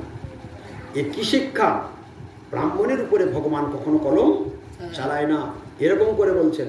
আচ্ছা, ভগবান তো কর্তুম অকর্তুম অন্যতা কর্তুম সমর্থ সব পারে, ভগবান তো সব পারে। তথাপি সেই ব্রাহ্মণের পুত্র মরে যাচ্ছে, পুত্র হয় আর মারা যায়, পুত্র হয় আর মারা যায়, এরকম 10-12টা পুত্র মারা যায়। শেষমেশ যখন একদিন কৃষ্ণকে ওই রকম গালাগালি করছে, আর সেখানে অর্জুন দাঁড়িয়ে ছিল, ভক্তের স্বভাব, ভগবানের নিন্দা শুনতে পারো, তখন বলছে ব্রাহ্মণ বলো তোমার কি হয়েছে? বলছে এই ব্যাপার। বলছে ঠিক আছে, আমি কথা দিচ্ছি, এবার তোমার যখন পুত্র হবে তখন তুমি আমাকে খবর দেবে, আর সেই পুত্রকে যদি আমি রক্ষা করতে না পারি তাহলে আমি অগ্নি সমাধি নিয়ে নেব, আমি নিজের প্রাণ ত্যাগ করব। গৌর প্রেমানন্দে হরি বল। ব্রাহ্মণ বললেন হাতি ঘোড়া গেল তলার মশা বলে কত জল, তুমি কে? হ্যাঁ, বলে আমি গান্ডীবধারী অর্জুন। বলে চক্রধারী ভগবান শ্রীকৃষ্ণ স্বয়ং কিছু করতে পারলো না, আর উনি বলছে আমি যদি বলছি কৃষ্ণ নই, আমি অর্জুন, গান্ডীবধারী অর্জুন, এরকম অহংকার। ভগবান বললেন আচ্ছা, বুঝলেন কি না এই কথাগুলো কেন এসে গেল? এগুলো কথার পরনে এসে গেল, এই লীলা মানে প্রসঙ্গক্রমে এসে গেল। তখন সেই ব্রাহ্মণের যখন পুত্র সন্তান সুতিকা গৃহ এইবার প্রসব হবে, অর্জুনকে কল করেছে। অর্জুন তো সঙ্গে সঙ্গে বানে পুরো একদম বানে পুরো সুতিকা ঘর বাতাস বলতে দেবে না, এইরকম করেছে অর্জুন। আর নিজে বাইরে দাঁড়িয়ে গার্ড দিচ্ছে। হ্যাঁ, বাইরে দাঁড়িয়ে গার্ড দিচ্ছে, বানে একদম পুরো ঘর একদম পুরো হেঁটে দিয়েছে, বাতাস পর্যন্ত করতে পারে না। এর মতো অবস্থাতে ওই একবার ট্যাঁ করেই পুত্র মারা গিয়েছে, বুঝলেন কিনা? একবার ট্যাঁ করে কেঁদে উঠেই পুত্র মারা গিয়েছে। সঙ্গে সঙ্গে সেই ব্রাহ্মণ গিয়ে দেখেন পুত্র মৃত। এইবার সেই ব্রাহ্মণ এসে অর্জুনকে যা গালাগালি করছে, সে আর ভগবানকে যে ছাড়ে না, সে আর অর্জুনকে, অর্জুন এখন কি করবে? অর্জুন এখন এইরকমভাবে মনটা খুব খারাপ হয়ে গিয়েছে। এইবারে বলছে ঠিক আছে, তোমার পুত্র কোথায় আছে আমি এনে দেবো। বলে অর্জুন তখন দ্রুতগতির রথ নিয়ে স্বর্গ মর্ত পাতাল ত্রিভুবন সব কিছু খুঁজে এসেছে। কোথাও সেই পুত্রকে কোথায় নিয়ে গিয়েছে, কোথাও খুঁজে পাচ্ছে না। হরে কৃষ্ণ। সেই পুত্রকে নিয়ে ওই পুত্রকে খুঁজে বেড়াচ্ছেন। কে খুঁজে বেড়াচ্ছেন? পুত্রকে কে খুঁজে বেড়াচ্ছে? স্বর্গ মর্ত পাতাল সব তোলপাড়, চতুর্দশ ভুবন তোলপাড় করে এসেছে অর্জুন, কিন্তু কোথাও সেই পুত্রকে পাওয়া যায়নি। সারাদিন ঘুরে এসে সন্ধ্যার সময় ফিরে এসেছে। এইবার এসে অগ্নি জ্বালছে, অগ্নি সমাধি নেবেন, আত্মাহুতি দিতেই হবে, প্রতিজ্ঞা করেছে যদি আমি না পুত্রকে এনে দিতে পারি তাহলে আমি নিজেই অগ্নি সমাধি নিয়ে নেব, ঠিক যেমন জয়দ্রথের বেলা করেছে, এই কথাই বলেছিল। তখন সন্ধ্যাবেলা ভক্ত এবার অর্জুন দেহত্যাগ করতে যাচ্ছে, এমন সময় গোবিন্দ এসে অর্জুনের হাত ধরা করেছে। রাখে হরি মারে হরি। নিজে গালাগালি সহ্য করলো, ব্রাহ্মণের পুত্র এনে দিতে পারলো না। অর্জুন গালাগালি করলো, মানে প্রতিজ্ঞা করলো, গালাগালিও খেলো, নিজে মরতে যাচ্ছে, এমন সময় গোবিন্দ এসে হাতটা ধরেছে। বলছে অর্জুন, প্রতিজ্ঞা করবার সময় তোমরা ক্ষত্রিয়, তোমাদের রক্ত গরম, প্রতিজ্ঞা করবার সময় তোমাদের কোনো জ্ঞান থাকে না যে কী বলতে কী বলছো। হ্যাঁ, প্রতিজ্ঞা তো করেছো, কিন্তু নিজের মৃত্যু পর্যন্ত এমন প্রতিজ্ঞা করবার কী দরকার? তুমি কি মনে করো ভগবান ভৎসনা করছেন? এই হলো ভগবান নিজেই শাসন করবেন, ভগবান নিজেই শাসন করবেন, বিচার ভগবানই করবেন, ভক্তের বিচার তিনি কাউকে করতে দেবেন না।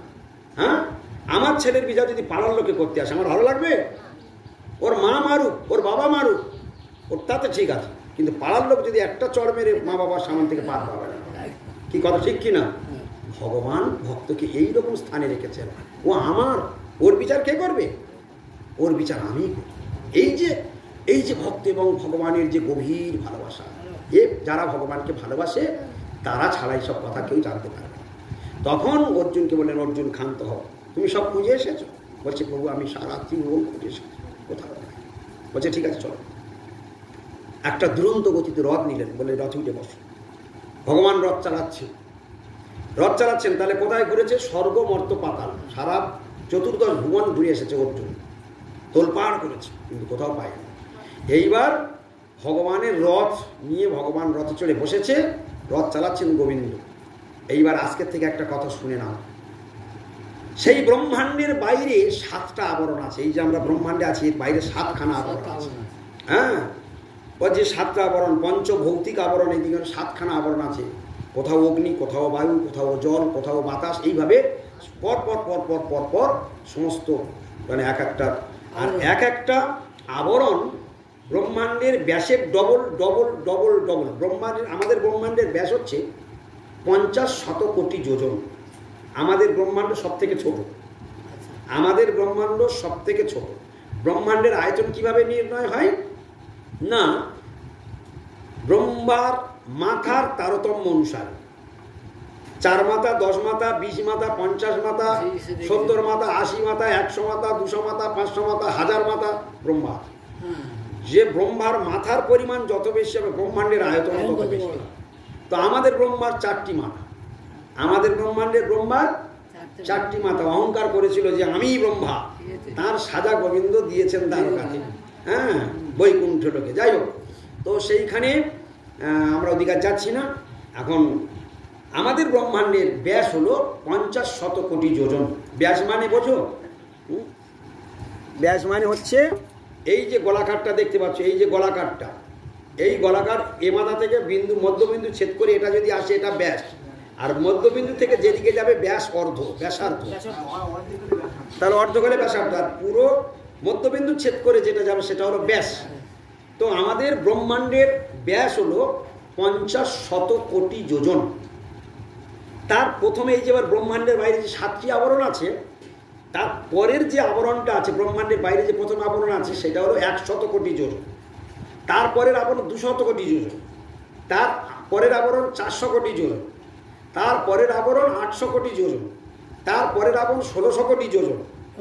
তাহলে বুঝতে পারছো, এই আবরণ ভেদ করে ভগবান রথ চালিয়ে চলে যাচ্ছেন। কোনো কোনো সময় শুধু অন্ধকার অন্ধকার, অর্জুন দিশার হয়ে যাচ্ছে, প্রভু এ কোথায় যাচ্ছেন? হ্যাঁ, কোথায় যাচ্ছেন? শুধু জল জল জল জ্বালে যাচ্ছে, হ্যাঁ, শুধু আগুনের গোলার তার মধ্যে দিয়ে চলে যাচ্ছে, বাতাসে শুধু বাতাস, শুধু বাতাস তার মধ্যে চলে যাচ্ছে। ভগবান রথ চালিয়ে চলে যাচ্ছে। অর্জুন চুপ করে বসো, প্রতিজ্ঞা করার সময় তো মনে থাকে না, প্রতিজ্ঞা করার সময় তো মনে থাকে না, চুপচাপ বসো, গৌর প্রেমানন্দে করি।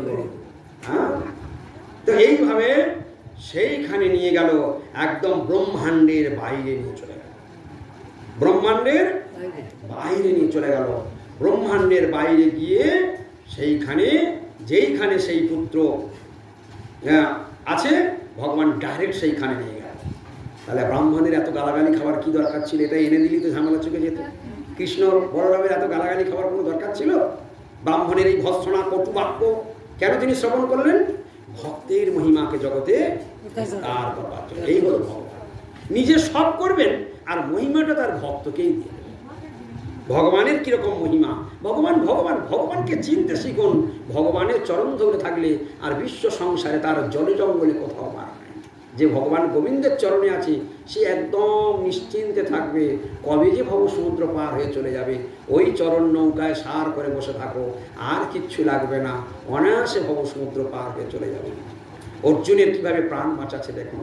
এইবার যখন সেখানে গেলেন, সেইখানে গিয়ে দেখছে সহস্রানন পরম সুখে হরি হরি বলি গায়, নাম প্রভাবে মাতিল বিশ্ব, নাম রস সবে পায়। কি হলো? সহস্রানন অনন্তদেব, যিনি এই ব্রহ্মাণ্ডটাকে মাথায় করে ধরে রয়েছে ব্রহ্মাণ্ডের বাইরে। তাহলে আমাদের এই ব্রহ্মাণ্ড কে মস্তকে ধারণ করে রেখেছে? অনন্তদেব সহস্রানন। তিনি কে?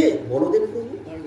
তাহলে বলদেব প্রভু, শেষ দেব অনন্তদেব, অনন্তদেব সহস্রানন রূপে এই ব্রহ্মাণ্ডকে মস্তকে ধারণ করে রেখেছেন। সহস্রানন সহস্রমুখে ভগবানের গুণকীর্তন করছেন। কিন্তু একদিন মনে মনে চিন্তা করল, আমি নিরন্তর গোবিন্দের চরণ দর্শন করি, গোবিন্দের আজ্ঞায় ব্রহ্মাণ্ড মস্তকে ধারণ করে রেখেছি, কিন্তু গোবিন্দকে একবার সাক্ষাৎ দর্শন করব, উনি কিছুতেই আসছেন না। ঠিক আছে প্রভু, তোমাকে আমি আনবই আনবো। কি করব? ওই দ্বারকার ব্রাহ্মণের সন্তানকেই তখন তিনি নিয়ে আসা শুরু করলেন।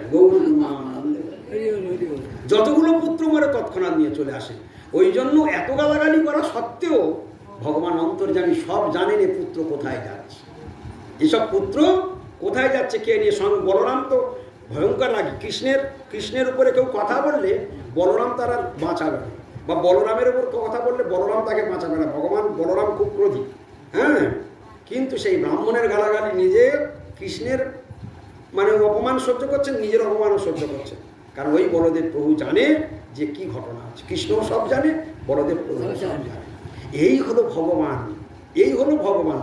তো সেই যখন গেলেন তখন এবার সহস্রানন স্তবস্তুতি করছে যে প্রভু আমার অপরাধ ক্ষমা করুন, আপনাকে আমি এত কষ্ট দিলাম, হ্যাঁ এত কষ্ট দিলাম আপনাকে, আপনি কৃপা করে আমায় ক্ষমা করবেন। প্রভু আমার অপরাধ হলে এই আপনার এই দর্শন লালসায় আমি এই কাজ করেছি, প্রভু আপনি কৃপা করে আমায় ক্ষমা করুন। হ্যাঁ, তখন সেই অর্জুন সেই সহস্রাননকে দর্শন করলেন, প্রণাম করলেন এবং সেই পুত্রগুলো চাইলেন। যতগুলো পুত্র 10-12খানা পুত্র সব নিয়ে ভগবান চলে আসলেন এবং সেই সব পুত্র নিয়ে এসে সেই ব্রাহ্মণকে ফেরত দিলেন এবং অর্জুনের প্রাণটাকে বাঁচিয়ে দিলেন। গৌর প্রেমানন্দে। আরে ভগবান কি না, তাহলে ভগবানের চরণে আশ্রয় চুপ করে বসে চোখ বুঝে বসে থাকো, তার চরণ ধরে বসে থাকো, তার সেবা করো। তোমার রক্ষার দায়িত্ব পরিত্রাণায় সাধুনাং বিনাশায় চ দুষ্কৃতম। আমি দুষ্কৃতকারীদের বিনাশ করি, সাধুদেরকে রক্ষা করি। এই জন্য সাধুর বিচার কখনো ওই ক্রিমিনাল কোর্টে যমরাজের কাছে হবে না। সাধুর যমরাজের যে নরক, যেখানে যমরাজ বিচার করে, ওটা ক্রিমিনাল কোর্ট, ক্রিমিনাল কোর্ট। আর ভগবানের বিচারালয় হচ্ছে সুপ্রিম কোর্ট, ওটা সুপ্রিম লর্ড ভগবান কৃষ্ণ নিজেই বিচার করবেন। ওই সুপ্রিম কোর্টে বিচার হবে কাদের? না আসাদি কেশ পর্যন্ত ঊর্ধ্বপুণ্ড সুশাসন, যাদের সদ্গুরু চরণাশ্রিতে কপালে তিলক দান করেছেন গুরুদেব। এই তিলক দান কে দেন? গুরুদেব দেন। তাই তিলক দান করে দিয়েছেন, মালা দান করার অধিকার গুরুদেবের। গুরুদেব তিলক মালা দিয়ে দেন। আর সেই দিন থেকে ওই জন্য বলে না, দীক্ষাকালে শিষ্য করে আত্মসমর্পণ, সেই কালে কৃষ্ণ তারে করে আত্মসমর্পণ। গুরুদেব আশ্রয় দিয়ে দিলে মানে সেদিন থেকে আমরা কৃষ্ণের হয়ে গেলাম। আমরা কার হয়ে গেলাম? আজকের এই লীলা যেন মনে থাকে, অর্জুনের কিভাবে ভগবান রক্ষা করলেন, এরকম সারা ভক্ত কুলকে ভগবান রক্ষা করছেন। সেদিন আজকের যেমন অর্জুনকে রক্ষা করলো, এইরকম অর্জুনকে রক্ষা করেছিল ওই দ্রোণাচার্যের কুরুক্ষেত্রের যুদ্ধে। যেদিন জয়দ্রথকে বধ করবার জন্য প্রতিজ্ঞা করলো, সন্ধ্যা হওয়ার আগে, সূর্য অস্তের আগে যদি মারতে না পারি তাহলে আমি অগ্নি সমাধি নিয়ে নেব, বলেনি ফের? সেদিনও ভগবান কৃষ্ণ অর্জুনকে বকাবকি করেছিলেন। কি বলেছিলেন জানো কৃষ্ণ? বলছে, অর্জুন কেন তোমরা এই হুটহাট প্রতিজ্ঞা করো? তোমরা কেন ভগবানের উপর বিশ্বাস করো না? এই বিধির বিধানের একদম নিঠুর সব মানে নিয়ম মাফিক চলছে। তুমি প্রতিজ্ঞা করলেও যা ঘটবে, তুমি প্রতিজ্ঞা না করলেও তাই ঘটবে। তুমি কেন বৃথা প্রতিজ্ঞা করে নিজের মরণকে ডেকে নিয়ে আসো? সেদিনও ভর্ৎসনা করেছে। যখন সকাল থেকে দুপুর পর্যন্ত প্রাণপণে যুদ্ধ করেছে, বেলা যখন গড়াতে শুরু করেছে, অর্জুন একবার বাণ চালায়, একবার সূর্যের দিকে তাকায়, একবার বাণ চালায়, একবার সূর্যের দিকে তাকায়। গোবিন্দ বলছেন, প্রতিজ্ঞা করার সময় মনে থাকে না? সূর্যের দিকে তাকাচ্ছ কেন? যুদ্ধ করো, যুদ্ধ করো, সামনের দিকে তাকাও। হ্যাঁ, প্রতিজ্ঞা করার সময় মনে থাকে না? এই যে কথাগুলো ভগবানের হৃদয়ে তো আছে, কি করবে, কি করে বাঁচাবে, কি করে বাঁচাবে অর্জুনকে, সেটা একমাত্র গোবিন্দ ছাড়া অর্জুন জানে না অর্জুন কি করে বাঁচবে। অর্জুনের বাঁচার কোনো রাস্তা নেই। কারণ এই দিনে, যেদিন অর্জুন প্রতিজ্ঞা করেছে, ওই দিনে পিতামহ আদি সমস্ত রাজন্যবর্গ, মহামারথীগণ তারা প্রতিজ্ঞা করে যে কালকের শুধু আমাদের একটাই ডিউটি, কালকের যুদ্ধ সবাই মিলে আমরা শুধু একজন অর্জুনের সঙ্গে যুদ্ধ করবো, ওকে আটকাবো।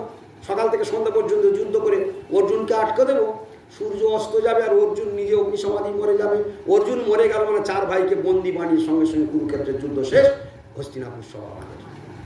অর্জুনকে ধরে নিতে পারলেই অর্জুন মরে গেল, 4 ভাই বন্দি বনে গেল, যুদ্ধ শেষ হয়ে গেল, পুরো হস্তিনাপুর আমাদের নিষ্কণ্টক হয়ে গেল। কত বড় প্ল্যান! কারণ প্রতিজ্ঞা করেছে যখন ওকে রাখতেই হবে। এইভাবে যখন বৈকাল 4টা বেজে গেছে, এইবারে আর কিছুক্ষণের মধ্যে সূর্য অস্ত যাবে, অর্জুনের এইবার কি আসছে, সেই যুদ্ধের মৃত্যু যার শিয়রে দাঁড়িয়ে আছে, সে কি করে যুদ্ধ করবে?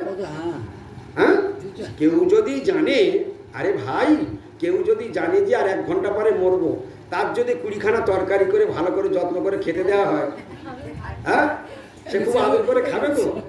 হ্যাঁ, কি খাবে না? কেন? সেই যখন 1 ঘন্টা পরে মরবে, ভালো করে খেয়ে মরি। হ্যাঁ, কখনো নিশ্চিন্তে খেতে পারবে না। তো অর্জুন আর কি যুদ্ধ করবে, 1 ঘন্টা পরে মরতে চলেছে, এই ভাবনা ভিতরে কাজ মানে হয়ে গেছে। যাই হোক, এখন সেই মতো আমি প্রসঙ্গে আগাবো কি, এই প্রসঙ্গগুলো এসে গেল যে ভগবান কি করে তার ভক্তকে রক্ষা করে। আমি ওদিকে না গিয়ে এদিকে চলে আসলাম। তাই হোক, যেদিকে যাই ভগবানের কথাই, ভগবানের মহিমা শুনছি আমরা। ভগবান কত সুন্দর, কিভাবে তার ভক্তকে রক্ষা করেন, কেন আমরা গোবিন্দের চরণ ভরসা করব, এটা আমাদের জানা দরকার। যাই হোক, এখন বৈকাল যখন 4টা বেজে গিয়েছে, এইবার ওদিকে তো অর্জুনের যুদ্ধের যে তেজ কমে আসছে, ভিতরে একটা ভীতির সঞ্চার হচ্ছে। দেখলেন যে অর্জুন আর যুদ্ধ করতে পারছে না ঠিক মতো। ভগবান অর্জুনকে সাহস দিলেন, অর্জুন নিশ্চিন্তে যুদ্ধ করো, যুদ্ধ করো, সূর্যের দিকে তাকাবে না, যুদ্ধ করো। এদিকে তখন ভগবান বিশ্ব সংসারের পিতা যত বিবিধি স্বয়ং ভয়ং, হঠাৎ তিনি সূর্যের দিকে তাকালেন। সূর্যদেব অপেক্ষা করে যেন দাঁড়িয়ে আছে, সব দেবতারা দেখছে, আর যে অর্জুন প্রাণ চলে যাবে দেবতারাও দেখছে। ভগবান রথের উপরে বসে সূর্যের দিকে তাকিয়ে শুধু ইশারা করে দিল, ব্যাস এইটুকুই, ওই অঙ্গুলি হলো। এই না ভগবান। সূর্যদেব ভগবানকে প্রণাম, প্রভু যথার্থ, কোনো সাউন্ড নেই, ভগবানের অঙ্গুলি হেলেন। দেখুন ভগবান কি বস্তু, কেন তার চরণে ভরসা করছেন না? যাদের চরণে ভরসা করে পড়ে আছেন তারা আপনাকে কেউ বাঁচাতে পারবে না, কেউ পারবে না। এই জন্য সংসারে কেউ আপন নয়, আপন একমাত্র ভগবান গোবিন্দ ছাড়া কেউ নেই। সূর্যদেব সঙ্গে সঙ্গে ভগবানকে প্রণাম করলেন, প্রভু যা আজ্ঞা আপনার। সঙ্গে সঙ্গে সূর্যদেব নিজেকে আড়াল করে দিলেন। যৎক্ষণাৎ সূর্যদেব ভগবান আজ্ঞায় সরে গেলেন, সঙ্গে সঙ্গে অন্ধকার নেমে আসছে। যখনই অন্ধকার নেমে আসলো, সমস্ত যোদ্ধারা তখন সবাই আনন্দে অট্টহাসি, উল্লাস অট্টহাসি, পুরো কৌরব শিবির আনন্দে নাচছে। এইবার অর্জুন, এইবার তোমার অগ্নি সমাধি নিতে হবে, এইবার তোমার মৃত্যু হবে। সব আনন্দে আত্মহারা। জয়দ্রথকে গভীর যায় ভাবে লুকিয়ে রেখেছিল। জয়দ্রথের কাছে কোনো মতেই অর্জুন যাতে পৌঁছাতে না পারে তার সমস্ত পুঙ্খানুপুঙ্খ ব্যবস্থা করা হয়েছিল। জয়দ্রথকে তার ডাকতে হলো না। জয়দ্রথ মনের আনন্দে একেবারে রথ চালিয়ে এসে অর্জুনের রথের সামনে এসে দাঁড়িয়ে গেল। গোবিন্দ আকর্ষণ করে টেনে বের করে নিয়ে আনলো। কে আনলো? ওই জয়দ্রথের হৃদয়ে কে বসে আছে? জয়দ্রথের হৃদয়ে কে বসে আছে? গোবিন্দ বসে আছে। গোবিন্দ আকর্ষণ করে টেনে অর্জুনের রথের সামনে নিয়ে আসলো। অর্জুন, এইবার প্রতিজ্ঞা করেছো তুমি, অগ্নি সমাধি নিয়ে না, অগ্নি সমাধি না। সব অট্টহাসি হাসছে। একদম যখন সামনে এসে গেছে, সঙ্গে সঙ্গে গোবিন্দ, অর্জুনের মনটা খুব খারাপ। গোবিন্দ উপরের দিকে তাকালেন, সূর্যকে বললেন বেরিয়ে এসো। যেই এইবার সূর্যদেব উঠে গেছে, তখন দেখছি আর এই তো বিবাহ দিবালক, কিন্তু সব এখনো যুদ্ধ শেষ হয়নি, এ তো কোনো রকমের মেঘ এসে আচ্ছাদিত করেছিল। তখন এইবারে সবাই অবাক হয়ে গেছে, সমস্ত যোদ্ধারা চারিদিকে তাকাচ্ছে, কি হলো, এ কি হলো, এ কি হলো, ছটফট করছে। তখন জয়দ্রথ কোন দিক দিয়ে পালাবে, অর্জুন মারো মারো, দেরি করো না, মারো তাড়াতাড়ি। জয়দ্রথ তোমার রথের সামনে দাঁড়িয়ে রয়েছে। অর্জুন কাঁদবে না হাসবে না, কি করবে? মারো বাণ। অর্জুন তাড়াতাড়ি করে ভগবানের প্রেরণায় বাণ জুড়েছে। অর্জুন সাবধান, এই জয়দ্রথের মুন্ডু যদি মাটিতে পড়ে তোমার মুন্ডু তৎক্ষণাৎ উড়ে যাবে। ওর বর আছে, ওর মুন্ডু যে মাটিতে ফেলবে তৎক্ষণাৎ তার মুন্ডু উড়ে যাবে। তাই তুমি যে বাণটা মারছো, ভগবান কত সুন্দর, কত কি জানে আমার গোবিন্দ, সর্বজ্ঞ। অর্জুনকে সাবধান করলেন, অর্জুন এমন বাণ মারবে ওই মুন্ডু গুড়িয়ে, ওর পিতা বনের মধ্যে তপস্যা করছে, ধ্যান করছে, ওই মুন্ডুকে তার কোলে ফেলবে। হ্যাঁ, সেই আচমকা সেই মুন্ডুটা গিয়ে তার পিতার কোলে যখন পড়বে, ওর পিতা আচমকা ভয়ে মুন্ডুটাকে ফেলে দেবে এবং সঙ্গে সঙ্গে তার পিতা শুদ্ধ ধ্বংস হয়ে যাবে। তাহলে পিতা এবং পুত্র দুজনেই একসঙ্গে ধ্বংস হবে। সেই কাজ করো, তাড়াতাড়ি বাণ জোড়ো। অর্জুন মন্ত্রপুত করে সঙ্গে সঙ্গে সেই বাণ জুড়ে দিলেন। ওর জয়দ্রথের মুন্ডু উঠতে উঠতে চলে যাচ্ছে। কোথায় যাচ্ছে সবাই দেখলো।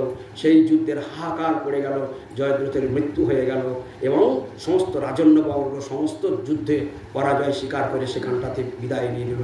সেদিনের মতো যুদ্ধ সমাপ্ত হয়ে গেল। শঙ্খবাজি দিল, আজকের যুদ্ধে এই পর্যন্ত বিরতি হয়ে গেল। রাখে হরি মারে কি। অর্জুনের দুই প্রতিজ্ঞা থেকে ভগবান তাকে রক্ষা করেছে। কিন্তু হায় পড়া কপাল, যেদিন ভগবান শ্রীকৃষ্ণ এই ধরাধাম ছেড়ে চলে গেলেন, সেই দিনের পর থেকে অর্জুন আর নিজের গান্ডীবটাও চাগাতে পারে না। এরপরেও যদি আপনারা ভগবানের বিশ্বাস না করেন, ভগবানকে ভালো না বাসেন, তাহলে আমরা কার শক্তিতে শক্তিমান? ভগবানের শক্তিতে। ভগবান এক্ষুনি যদি আমার শরীর থেকে বেরিয়ে যায়, আমার এই লাশটার আর কোনো বিন্দুমাত্র দাম থাকবে না। এই পুরো বডিটা পুরো শিয়াল শকুনের খোরাক হয়ে যাবে। এটা যদি এখন থেকে ভাবি, প্রাণটা থাকতে থাকতে যদি ভাবি এই শিয়াল শকুনের খোরাকটা এখন যদি হরির আরাধনা করে, তাহলে তো গোলক যাওয়ার সুযোগ আছে। কিন্তু এই শিয়াল শকুনের খোরাকটা যদি নিজেদের ভোগের জন্য লাগাই, তাহলে আমাদের দুর্গতির আর কোনো সীমা থাকে না। আমরা কেন নরকে যাব? এই জন্য কৃষ্ণ নাম ভজ জীব, আর সব মিছে, পলাইতে পথ নাই, জম আছে পিছে। ভজন করো, ভজন করো, তাই তো মহাজন ভোরবেলা গাইতে বলে, গাও গাও ভজরে ভজরে আমার মনয়তি মন্দ, ভজন বিনা গতি নাই রে। ওরে আমার মনমন্দ, ভজন বিনা গতি নাই রে। ভজ ব্রজবনে রাধা কৃষ্ণ চরণার বিন্দ, জ্ঞান কর্ম পরি হরি রে। ব্রজবনে রাধা কৃষ্ণ ভজ, জ্ঞান কর্ম পরি হরি রে। স্মর শ্রীনিবাস হরি দাস মুরারি মুকুন্দ, গৌর প্রেমে স্মর স্মর রে। শ্রীনিবাস হরিদাসে গৌর প্রেমে স্মর স্মর রে। স্মর রূপ সনাতন জীব রঘুনাথ দ্বন্দ্ব, অর্থাৎ সর্বস্বামীর ভজন করো, তাদেরকে স্মরণ করো, তারাই ভজন বল জগাবেন, গুরুবর্গ ভজন বল জগাবেন। তুমি শুধু গুরুবর্গের নির্দেশ মেনে ভজন পথে চলো। এই জগতে কেউ আপন নয়, কেউ আপন নয়, সবাই মায়ার একটা করে থলি ধরে আছে মাত্র। এই বডিটা হচ্ছে মায়ার থলি। এই মায়ার থলিদেরকে আপন জ্ঞান করো না। ওই স্বামীর বডি চলে যাবে, এই স্ত্রীর বডি চলে যাবে, এই পিতার বডি, মায়ের বডি সব চলে যাবে। এটা রক্ত মাংসের থলি ছাড়া আর কিছু নয়। তাহলে বাস্তবকে, সত্যকে এই হৃদয়ের মধ্যে বসে আছেন। আত্মা একমাত্র সত্য, আর এই হৃদয়ে আত্মার চিরতন বন্ধু হচ্ছে পরমাত্মা, সেই একমাত্র বন্ধু। তাই আত্মদর্শন করো, সবাইয়ের মধ্যে আত্মদর্শন করো, সবাইকে ভগবত দর্শনে চলতে থাকো, তাহলে তোমার বাস্তব দর্শন ফুটবে। এই জন্য কৃষ্ণ নাম ভজ জীব, আর সব মিছে। তাই জীবনে সাধু সঙ্গে কৃষ্ণ নাম এই মাত্র চাই, সংসার জিনিতে আর অন্য বস্তু নাই। আজকের আমরা ছোট্ট একটি কথা থেকে প্রসঙ্গক্রমে, যদিও আমার এদিকে যাওয়ার উচিত নয়, তবুও প্রসঙ্গক্রমে আজকের আমরা শুনলাম যে ভগবান কেবলমাত্রই তার ভক্তের বিচার করেন, তার বিচার করবার অধিকার আর কারুর নেই। এই পর্যন্ত আজকের আমরা শুনলাম প্রসঙ্গক্রমে। এখন আমরা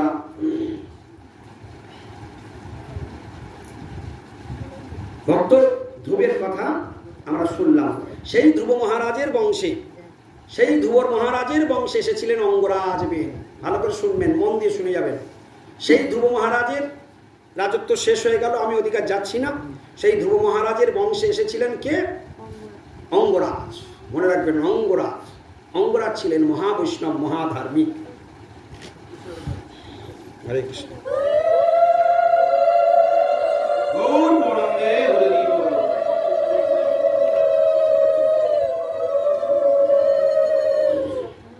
সেই ধ্রুবের বংশে এসেছিলেন অঙ্গরাজ, এবং অঙ্গরাজের পুত্র রূপে এসেছিলেন বেন। খুব মন দিয়ে শুনবেন, আমার দিকে তাকান, কেউ তাকাবেন, আমার দিকে তাকান, সবাই একমন হয়ে যান। গৌর প্রেমানন্দে হরি বল। ধ্রুবের বংশের পরিচয় এখন আমরা কিছু শুনবো। ধ্রুবের বংশে দেখুন, তাহলে এই কথাটা ভাববেন। ধ্রুবের বংশে এসেছিল অঙ্গরাজ, তিনি ছিলেন মহাবৈষ্ণব, ভক্ত রাজা। কিন্তু দুর্ভাগ্যক্রমে কর্মফলবশত সেই অঙ্গরাজ মহাবৈষ্ণবের পুত্ররূপে জগতে এসেছিলেন মহারাজ বেন। এই বেন ছোটবেলা থেকে এমন হিংস্র অসুর প্রকৃতির ছিল, যা কল্পনার অতীত। শাস্ত্রে বর্ণনা আছে, ভালো করে মন দিয়ে শুনবেন।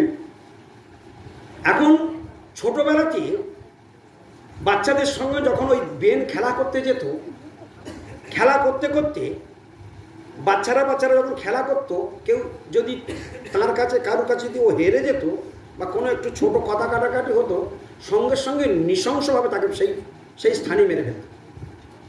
কে মেরে ফেলত? বেন। এবং ক্রমান্বয়ে তার পিতা যেহেতু বৈষ্ণব রাজা, শাসকারা পৃথিবীর রাজা অঙ্গরাজ, তো তিনি ওই পুত্রের এই দুষ্টতার জন্য তিনি খুব কষ্ট পান। তিনি বৈষ্ণব রাজা, তিনি ধার্মিক রাজা, সারা প্রজাগণ তার পিতাকে শ্রদ্ধা করে, যত্ন করে, ভক্তি করে, কিন্তু পুত্রের জন্য তার পিতার মাথা হেঁটে হচ্ছে। কি কথা ঠিক কিনা? পুত্রের জন্য পিতার মাথা হেঁটে হচ্ছে। পিতা খুব করে বোঝায়, কখনো শাসন করে, কখনো তর্জন করে, কখনো গর্জন করে, কখনো স্নেহ করে, বিভিন্ন প্রকার পলিসি করেও কিছুতেই সেই পুত্রের চরিত্র শোধন করতে পারল না। ক্রমান্বয়ে এইরকমভাবে দুষ্ট বেন দিনে দিনে যত বড় হচ্ছে তত দুর্দর্শ হচ্ছে। ঘোড়ার পিঠে যদি চড়ে বাইরে বের হয়, প্রজারা রাস্তায় যে যেখানে থাকবে, কি নারী কি পুরুষ, সবাই দূর দূর করে পালাতে শুরু করে, ওই বেন আসছে, বেন আসছে, বেন আসছে। এত বড় আতঙ্ক তৈরি হয়ে গেছে। বুঝতে পারছেন বেনের চরিত্র? বুঝতে পারছেন? প্রজারা কে কোন দিক থেকে পড়বে কি মরবে পালাবে খুঁজে পাবে না। দুষ্ট বেন আসছে, দুষ্ট বেন আসছে, ওই বেন আসছে, ওই বেন আসছে, এরকম সারা রাজ্যে ত্রাস হয়ে গেল বেন। বৈষ্ণবের পুত্র কি পুত্র হয়েছে দেখুন, পিতার কত জ্বালা দেখুন হৃদয়টা। তো এইরকম আসে কেন?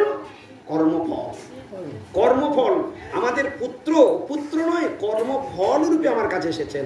স্বামী, ওটা স্বামী নয়, ওটা স্বামী আমার কর্মফলের জন্যই ওই স্বামীটা পেয়েছি। আমি বাবা পেয়েছি, মা পেয়েছি, শাশুড়ি পেয়েছি, শ্বশুর পেয়েছি, যে যা পেয়েছি, সন্তান পেয়েছি, সব আজকের থেকে শিখে রেখে যান। ওই পুত্রকে মায়ের দ্বারা দেখবেন পুত্র, আর তাত্ত্বিকভাবে দর্শন করবে এ পুত্র নয়, এ কর্মফল। এ পুত্র নয়, এ তাত্ত্বিকভাবে দর্শন করবে। এগুলো ওদের বলবেন না, মনে মনে জেনে রাখবেন, এর নাম শিক্ষা, এর নাম দর্শন। দেখা হলো আমার ছেলে 9-এ পড়ে বা 10-এ পড়ে, এটা হচ্ছে দর্শন। ছেলেটা দেখতে ভালো, ছেলেটার গুণ আছে, এই করে ওই করে, ভালো দান করে, এগুলো বাহ্যিক দর্শন। আর তাত্ত্বিক দর্শন এ হলো কর্মফল। আমার কর্মফল পুত্র রূপ ধারণ করে আমার কাছে এসেছে প্রতিশোধ নেওয়ার জন্য, আমাকে সেই সাজাটা প্রদান করবার জন্য। এই কথাটা হলো তাত্ত্বিক দর্শন, মনে থাকবে। তাহলে এ জগতে কেউ কারণ নয়, যে স্ত্রী পুত্র স্বামী শ্বশুর শাশুড়ি সংসার করছি নাতিপুতি নিয়ে, এগুলো সব এক একজন এক একটা কর্মফল রূপে আমার কাছে এসে উপস্থিত হয়েছে। আর ওই ফলগুলো আমাকে ভোগ করতে হবে। যদি তুমি ভালো কর্ম করে রেখে আসো তাহলে ভালো ফল রূপে পাবে, যদি তুমি খারাপ কর্ম করে রেখে এসেছো খারাপ ফল রূপেই ওদের কাছ থেকেই তোমার যন্ত্রণা ভোগ করতে হবে, এটাই জেনে রাখতে হবে। তো চলুন তাহলে ওই বেনের জন্য শেষকালে একদিন কি হলো, ওই মহাবৈষ্ণব অঙ্গরাজ তিনি কি করলেন, একদিন গভীর রাত্রে বেনের মাতাকে পরিত্যাগ করে তিনি গভীর রাত্রে রাজ্য ছেড়ে পালিয়ে গেলেন। সমস্ত রাজন্যবর্গ, সেনাপতি আদি মন্ত্রী আদি তন্ন তন্ন করে খুঁজলেন অঙ্গরাজকে, আর কোথাও সারা পৃথিবী তোলপাড় করে খুঁজলো, অঙ্গরাজকে আর পাওয়া গেল না। পুত্রের জ্বালাতে তিনি সংসার ছেড়ে চিরকালের জন্য চলে গেলেন। কেউ আর খুঁজেও পায়নি যে পরবর্তীকালে অঙ্গরাজকে খুঁজে পাওয়া গেছে, পেলেন না। শেষকালে তখন কি করলেন, ওই বেন তখন রাজসিংহাসনে বসলেন। বেন যখন রাজসিংহাসনে বসলেন তখন সঙ্গে সঙ্গে রাজসিংহাসনে বসার মাত্রই ঘোষণা করে দিল, আমার রাজ্যে কোনো পূজা পাঠ চলবে না, আমার রাজ্যে কোনো ভগবান বলে কেউ নেই, ভগবান ঈশ্বর আমি, আমার খাবে, আমার মাখবে, আমার পড়বে, আমার ভজন করতে হবে, আমাকেই ট্যাক্স দিতে হবে, আমি স্বয়ং ভগবান। মুনি ঋষিগণের কানে যখন এই কথা পৌঁছালো, তাত্ত্বিক মুনি ঋষিগণ, তত্ত্বদর্শী মুনি ঋষিগণ রাজসভায় আসলেন, যে দুষ্ট বেনকে অন্তত বুঝিয়ে সুঝিয়ে সোজা করা দরকার। তো মুনি ঋষিগণ যখন এসে বললেন, দেখো বেন, এইভাবে ভগবানের সম্বন্ধে কখনো কটূক্তি করা উচিত নয়, ভগবান সম্বন্ধে কখনো এই কথা বলা উচিত নয় বলে ঋষিগণ তাকে ভালো উপদেশ দিলেন। সঙ্গে সঙ্গে বললেন, তোমরা আমার খাবে, আমার মাখবে, আমার পড়বে, আবার আমার বিরুদ্ধে প্রচার করছো, হ্যাঁ বলে ঋষিদেরকে গালাগালি করতে শুরু করলেন। যখনই এই কথা বললেন তাদের মধ্যে সঙ্গে সঙ্গে ঋষিগণ চিন্তা করলেন, এই দুষ্ট যদি বেঁচে থাকে এ রাজ্য সব ধ্বংস হয়ে যাবে। সঙ্গে সঙ্গে কমণ্ডল থেকে জল নিয়ে ঋষিগণ মন্ত্রপুত করে বেনের মাথায় ছড়া মারলেন, বেন সঙ্গে সঙ্গে মারা বহু। দেখলেন বিধির কিরকম বিধান। সেই বেন যখন মৃত্যুর করে ঢলে পড়ল, তখন তার মা কি করলো, মন্ত্রপুত করে তৈল ধরে তাকে রেখে দিল, মুনি ঋষিগণ চলে গেল। এদিকে রাজ সিংহাসন ফাঁকা, রাজা কেউ নেই, এর পরবর্তী কেউ বংশধর নেই যে রাজা হবে। এখন রাজ্যে সারা জগতে চোর ডাকাত গুন্ডা বদমাইশি অরাজকতা ছেড়ে গেল। মুনিষিগণ দেখলেন করতে গেলাম এক, হয়ে গেল আবার আর এক। এ মহারাজ ধ্রুবের বংশে এটা কখনো হওয়া, যে বংশে ধ্রুবের জন্ম সেই বংশে, যে বংশে অঙ্গরাজ মহাবৈষ্ণবের জন্ম সেই বংশে কিছু একটা করা দরকার। মুনিষিগণ আবার সেই রাজসভায় ফিরে আসলেন। তার মাকে বললেন, তোমার সন্তানের বডিটা কি করেছ? তখন বললে, তৈলদ্রণে সেটাকে আমি মন্ত্রপুত করে রেখে দিয়েছি। বলছে বের করুন সেই বডিটা। তখন সেই বডিটা তিনি তার মুনি ঋষিগণ দুই বাহু মন্থন করে একটা বাহু থেকে একজন মহাপুরুষ আবির্ভূত হলেন, তার নাম পৃথু মহারাজ। আর বাম বাহু থেকে মন্থন করে পেলেন অর্চি নামে একজন লক্ষ্মী অংশে জন্ম, অর্চি পেলেন। সেই অর্চি এবং পৃথু মহারাজ এই দুজনেই সেই রাজ্যভার তারা গ্রহণ করলেন। এবং যখনই তাদের জন্ম হলো তৎক্ষণাৎ এসে দেবতাগণ সেই পৃথু মহারাজের যশগান স্তবস্তুতি বন্দনা করলেন। তখন পৃথু মহারাজ বললেন, আপনারা যে যশ স্তুতি গাইছেন আমার, আমি তখন কিছুই করি নাই, সবে মাত্র তো আমার জন্ম হয়েছে, আপনারা কেন আমাকে স্তবস্তুতি বন্দনা করছেন? বলছে আপনার জীবনে সব কথা লেখা আছে, আপনি এইগুলো করবেন, আমরা সব জানি, সেই জন্য আপনার জন্য যশগান করেছি। তাহলে দেখুন সেই পৃথু মহারাজ তিনি 100 অশ্বমেধ যজ্ঞ করেছিলেন, এবং যতবার যজ্ঞ করতে যান ততবার ইন্দ্রদেব এসে ওই যজ্ঞের ঘোড়া চুরি করে নিয়ে যায়। মানে ইন্দ্রদেব বারবার ওই যজ্ঞ বিঘ্ন করবার চেষ্টা করছেন। কিন্তু ওই পৃথু মহারাজের পুত্র এতটাই শক্তিশালী ছিলেন, ইন্দ্রকে তাড়া করে। ইন্দ্র ভয়ে সেই সময়ে কি করে না, সাধুর বেশ ধারণ করে লুকিয়ে যায়। সাধুর বেশ ধারণ করে লুকিয়ে যায়। তো ওই সময় যে সাধু বেশ ধারণ করেছে ওটা প্রকৃত সাধু বেশ না কপট সাধু বেশ? বলছে ওই সাধুগুলো আজকে সমাজে কলিযুগে এই সাধু সেজে ভর্তি হয়ে যাচ্ছে। যে ইন্দ্র যে কপট সাধু বেশ ধারণ করেছিলেন ওইটা হচ্ছে ওই চিহ্নটাকে বলা হয় পাষণ্ড। এদেরকে বলা হয় পাষণ্ড। যারা সাধু নয় অথচ সাধুর বেশ ধারণ করে জগৎকে ঠকাচ্ছেন, এদেরকে বলা হয় পাষণ্ড। কি বলা হলো? পাষণ্ড। পাষণ্ড মানে কি? পা মানে পাপ, ষণ্ড মানে চিহ্ন। পা মানে পাপ, ষণ্ড মানে চিহ্ন। তাহলে কি হলো? পাপের চিহ্ন। তাহলে যারা সাধু নয় অথচ কপট সাধু বেশ ধারণ করে ঘুরে বেড়াচ্ছে তারা হলো পাষণ্ড। এইভাবে ভাগবতে বর্ণিত আছে, যেমন জৈন ধর্মের মধ্যে উলঙ্গ হয়ে ঘুরে বেড়াচ্ছে, বলছে এটা একটা পাষণ্ড চিহ্ন। যেমন বৌদ্ধরা নাস্তিক, তারা যে বসন করে ওটা হচ্ছে নাস্তিক বসন। বেদ না মানিয়া বৌদ্ধ হইল নাস্তিক। বুদ্ধদেব বেদকে অস্বীকার করেছেন, তাই সেখানে নাস্তিকতাবাদ রয়েছে। এবং কাপালিকরা যে সমস্ত লাল ড্রেস পরে এসব হচ্ছে পাষণ্ডের চিহ্ন। রাবণ সীতা হরণ করার জন্য যে ড্রেস ধারণ করেছিলেন, সাধুর বেশ ধারণ, রাবণ সাধু ছিল না কিন্তু সাধুর বেশ ধারণ করেছিল সীতা হরণ করবার জন্য। এইগুলো হচ্ছে পাষণ্ড বেশ। এই পাষণ্ড বেশ জগতে আজকের কলিযুগে ছেয়ে গিয়েছে। প্রকৃত ধর্মের সঙ্গে নোনা জলগুলো উঠে পড়ে লেগেছে, সব একজন একাকার হয়ে যাচ্ছে। এই জন্য ধর্ম চেনা বড় কষ্ট। যাই হোক, এখন সেই পৃথু মহারাজের পুত্র ইন্দ্রদেবকে এইভাবে তাড়া করেন এবং কোনো রকমের ঘোড়া ছেলে দিয়ে পান ভরে পালিয়ে যায়। কিন্তু পৃথু মহারাজ যে চিন্তা করছেন যে ইন্দ্রকে মারতেই হবে, কারণ প্রতিবারই বিঘ্ন করছেন। এই করতে করতে শত বিঘ্নের মধ্যেও সেই 100 অশ্বমেধ যজ্ঞ পূর্ণ করে নিয়েছেন পৃথু মহারাজ। এরপরে সেই সময় ওই যজ্ঞ যখন পূর্ণ হয়েছেন তখন স্বয়ং ভগবান ওই ইন্দ্রকে সঙ্গে করে নিয়েই পৃথু মহারাজের রাজসভায় এসেছে। হ্যাঁ, পৃথু মহারাজের রাজসভায় এসে তখন ভগবান কৃষ্ণ স্বয়ং নিজেই পৃথু মহারাজকে বলছেন, হে পৃথু মহারাজ, ইন্দ্রদেব তোমার এই অশ্বমেধ যজ্ঞে বহু বিঘ্ন করেছে। হ্যাঁ, সেটা আমিও জানি, তুমিও জানো যে বড় কষ্ট পেয়েছো, কিন্তু আমি বলছি তুমি ইন্দ্রকে ক্ষমা করে দাও। আমি বলছি তুমি ইন্দ্রকে ক্ষমা করে দাও। পৃথু মহারাজ জানতেন যে যজ্ঞ শেষ হোক তারপর ইন্দ্রের ব্যবস্থাটা আমি করে দেব। এটাই পৃথু মহারাজের অন্তরের ভাষা ছিল। পৃথু মহারাজ বৈষ্ণব, হ্যাঁ, কিন্তু এত বিঘ্ন করেছে যে এই জন্য এই দেবতাগণ কেন বিঘ্ন করেন? সুন্দর সুন্দর যজ্ঞ হলে দেবতাগণ বিঘ্ন করেন কেন? দেবতাদের ভয় আছে, যদি আমার থেকে কেউ বেশি আরাধনা করে ফেলে তাহলে ভগবান আমার ইন্দ্রপদ নিয়ে তাকেই দিয়ে দেবে। সত্যি সত্যি টিকটিকে বলে গেল, বুঝতে পারছো? এই জন্য দেবতারা বিঘ্ন করতে আসেন। তাহলে তাদের মনেও হিংসা আছে। যেমন আমাদের থেকে কেউ যদি ছাপিয়ে যায় আমাদের মনের মধ্যে কীরকম হয়? হ্যাঁ, হিংসা হয় কি না? তো ইন্দ্রের থেকে যদি কেউ ছাপিয়ে যায়, ইন্দ্রদেবেরও অনেক সময় এরকম হিংসা হয়। কেউ ভগবান তাদেরকে রক্ষা করেন কেন বলো তো? ইন্দ্রদেব আদি দেবতাগণ কিন্তু ভগবানের সর্বদাই প্রিয়। দেবতারা ভুল করে কিন্তু তবুও ভগবানের প্রিয়তা।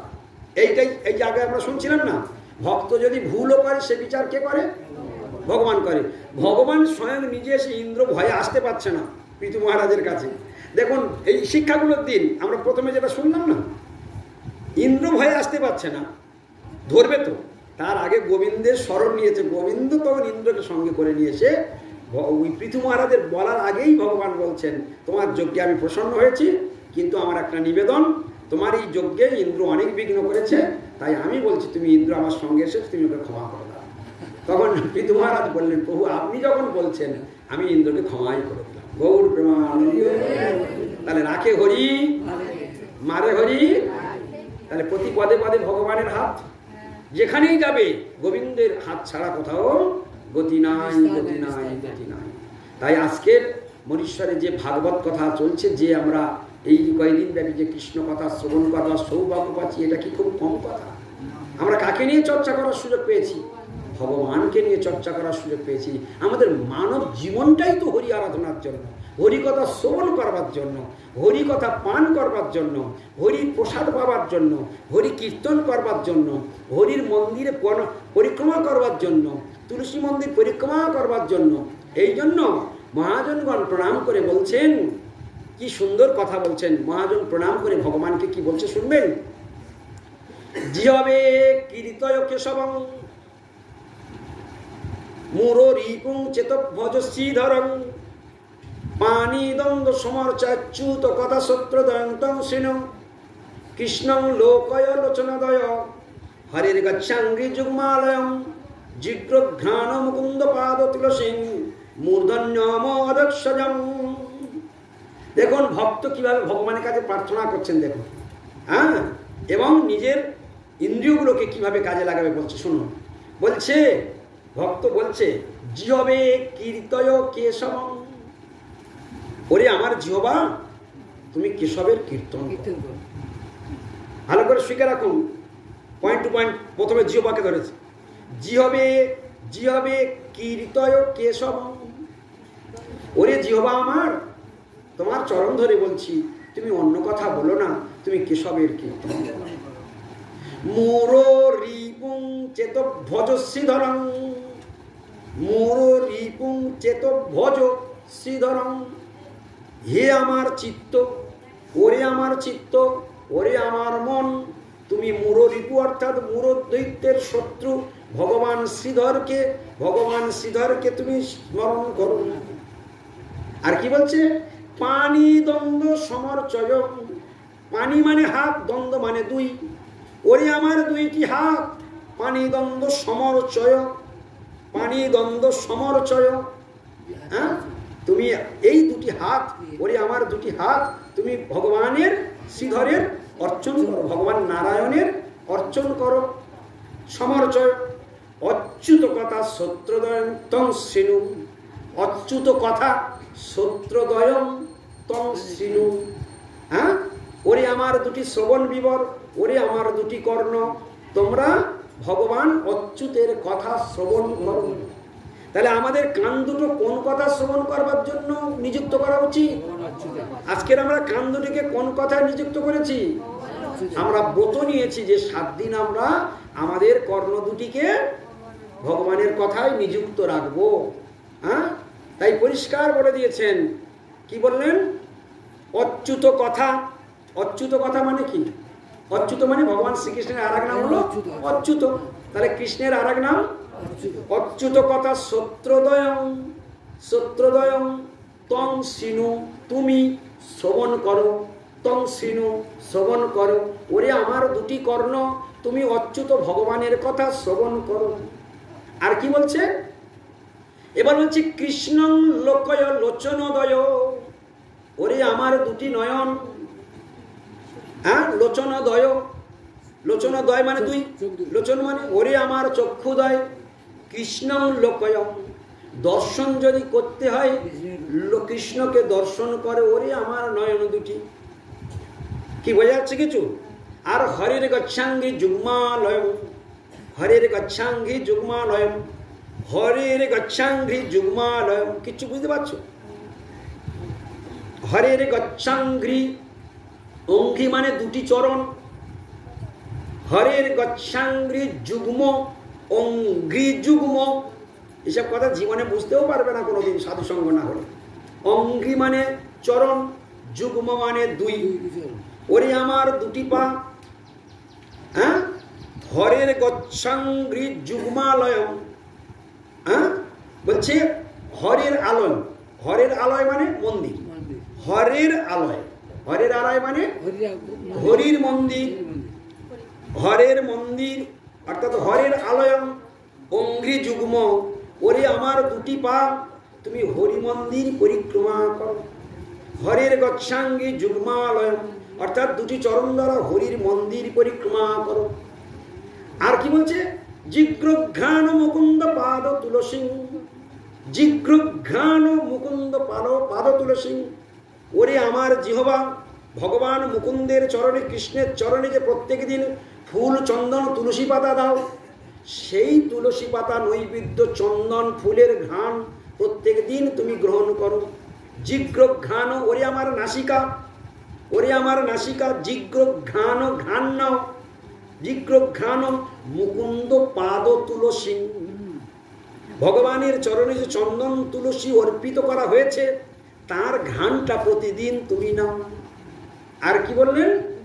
মূর্ধন নম অদক্ষজম, ওরে আমার মস্তক দয়, মূর্ধন, মূর্ধন মানে মস্তক, মূর্ধন নম অদক্ষজম, সেই অদক্ষজ শব্দ বারবার অদক্ষজ শব্দ শাস্ত্রে আসছে, শুনতে পাচ্ছ? অদক্ষজ মানে কি?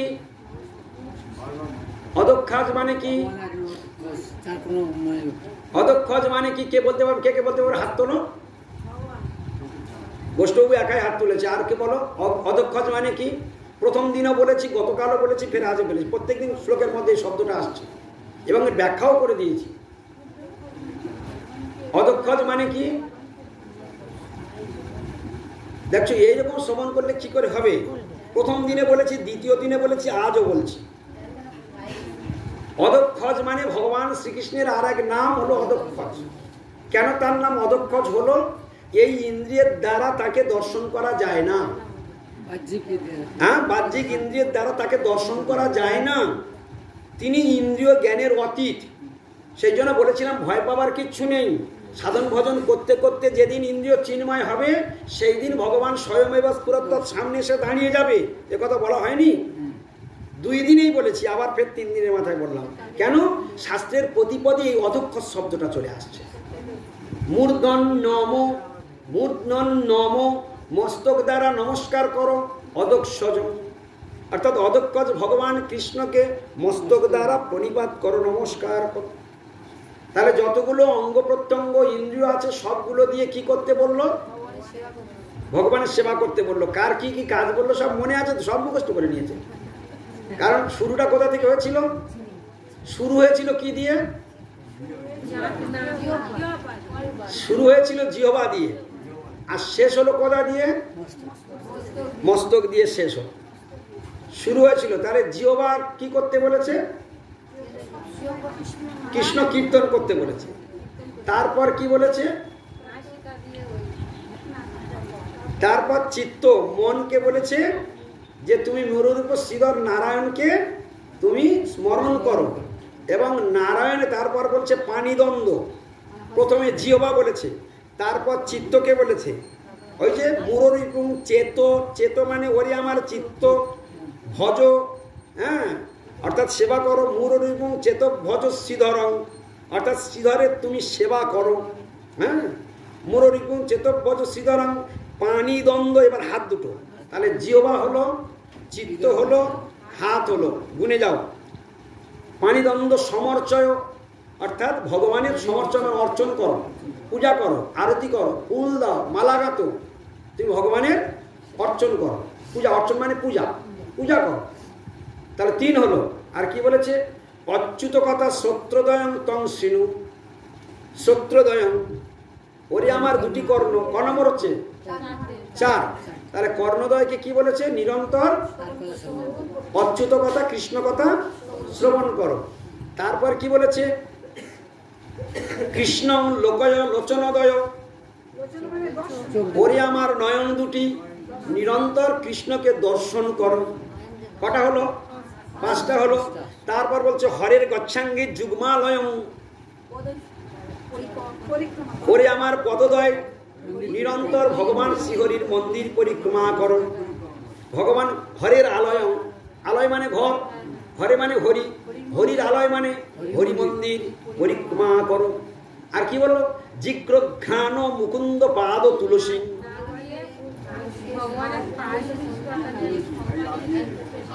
তাহলে কটা হলো?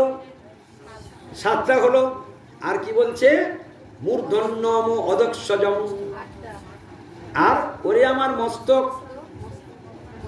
অদক্ষজ ভগবানকে নিরন্তর প্রণাম। একটা শ্লোক 2-2বার ব্যাখ্যা করলাম, তবে একটু ভেতরে বসুন। হ্যাঁ,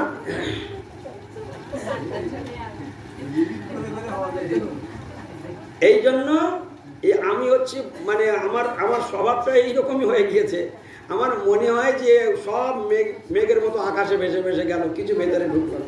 প্রথমে বলে গেলাম, আবার চেপে ধরলাম, আবার সেইগুলো পুনরায় ব্যাখ্যা করলাম, তবে একটুখানি ভেতরে গেল। তাহলে আমাদের ইন্দ্রিয়গুলো এবারে কি কাজে লাগানো উচিত? নিজের ভোগে লাগানো উচিত। তো এই কথা বললো, তো নিজের ভোগে লাগাতে বললো ইন্দ্রিয়গুলো। তাহলে বলো, আজকের এইখানে যদি একজন ভক্ত যদি দেহ রাখে, হ্যাঁ, যার নেতৃত্বে এখন চলছে, সে যদি দেহ রাখে, তাহলে তোমরা কি করবে? সবাই ঘুমিয়ে পড়বে তো? বিপুল গতিতে করবে, সে যেখানেই থাকবে মহা আনন্দে আত্মহারা হয়ে যাবে। যে আমার সাজানো বাগান কি সুন্দর ফুল ফুটেছে, তখন তোমরা সবাই জনে জনে ভক্ত হয়ে যাবে। তোমরা আবার বিপুল উদ্যমে চালাতে থাকবে, তোমরা কখনো পিছু হটবে না। এইভাবে নিরন্তর দেহের শেষ নিঃশ্বাস ত্যাগ করার পর্যন্ত জান লড়িয়ে সবাই তোমরা ভগবানের ভজন করতে করতে গোলকের পথে যাত্রা করো। এই দেখো, ছাগলেরও চোখ আছে, ছাগলেরও পা আছে, ছাগলেরও কান আছে, ছাগলেরও মন আছে, সব আছে, কিন্তু তার নাক আছে, তারও মুখ আছে, কিন্তু কিছুই করতে পারে। এই সুযোগ যারা নষ্ট করছে, এই মানব জীবন পেয়ে যারা নষ্ট করছে, তাদের ইহকাল গেল, পরকাল গেল। এই রসে যার মতি নাহি হলো, চুন কালি তার মুখে হয়ে গেছে। হরে কৃষ্ণ। যাই হোক, আজকের আমি আর আগাতেই পারলাম না। আজকে আমরা প্রসঙ্গ করলাম, কিন্তু সবই ভাগবতের প্রসঙ্গ। যতগুলি কথা হয়েছে সব ভাগবতেরই প্রসঙ্গ। তো সেই জন্য আপনারা দয়া করে এই কদিন ঠিক ঠিক টাইম মতো আসবেন। এবার কোথায় কখন কি হবে সেগুলো আমি বলে দিচ্ছি। আজকের এই পর্যন্ত হরিকথার বিশ্রাম। মাঞ্ছা কোনো কত গোষ্ঠী কিংবা সিন্ধু বিবচ পতিতানাং পাবনেভ্যো বৈষ্ণবেভ্যো নমঃ।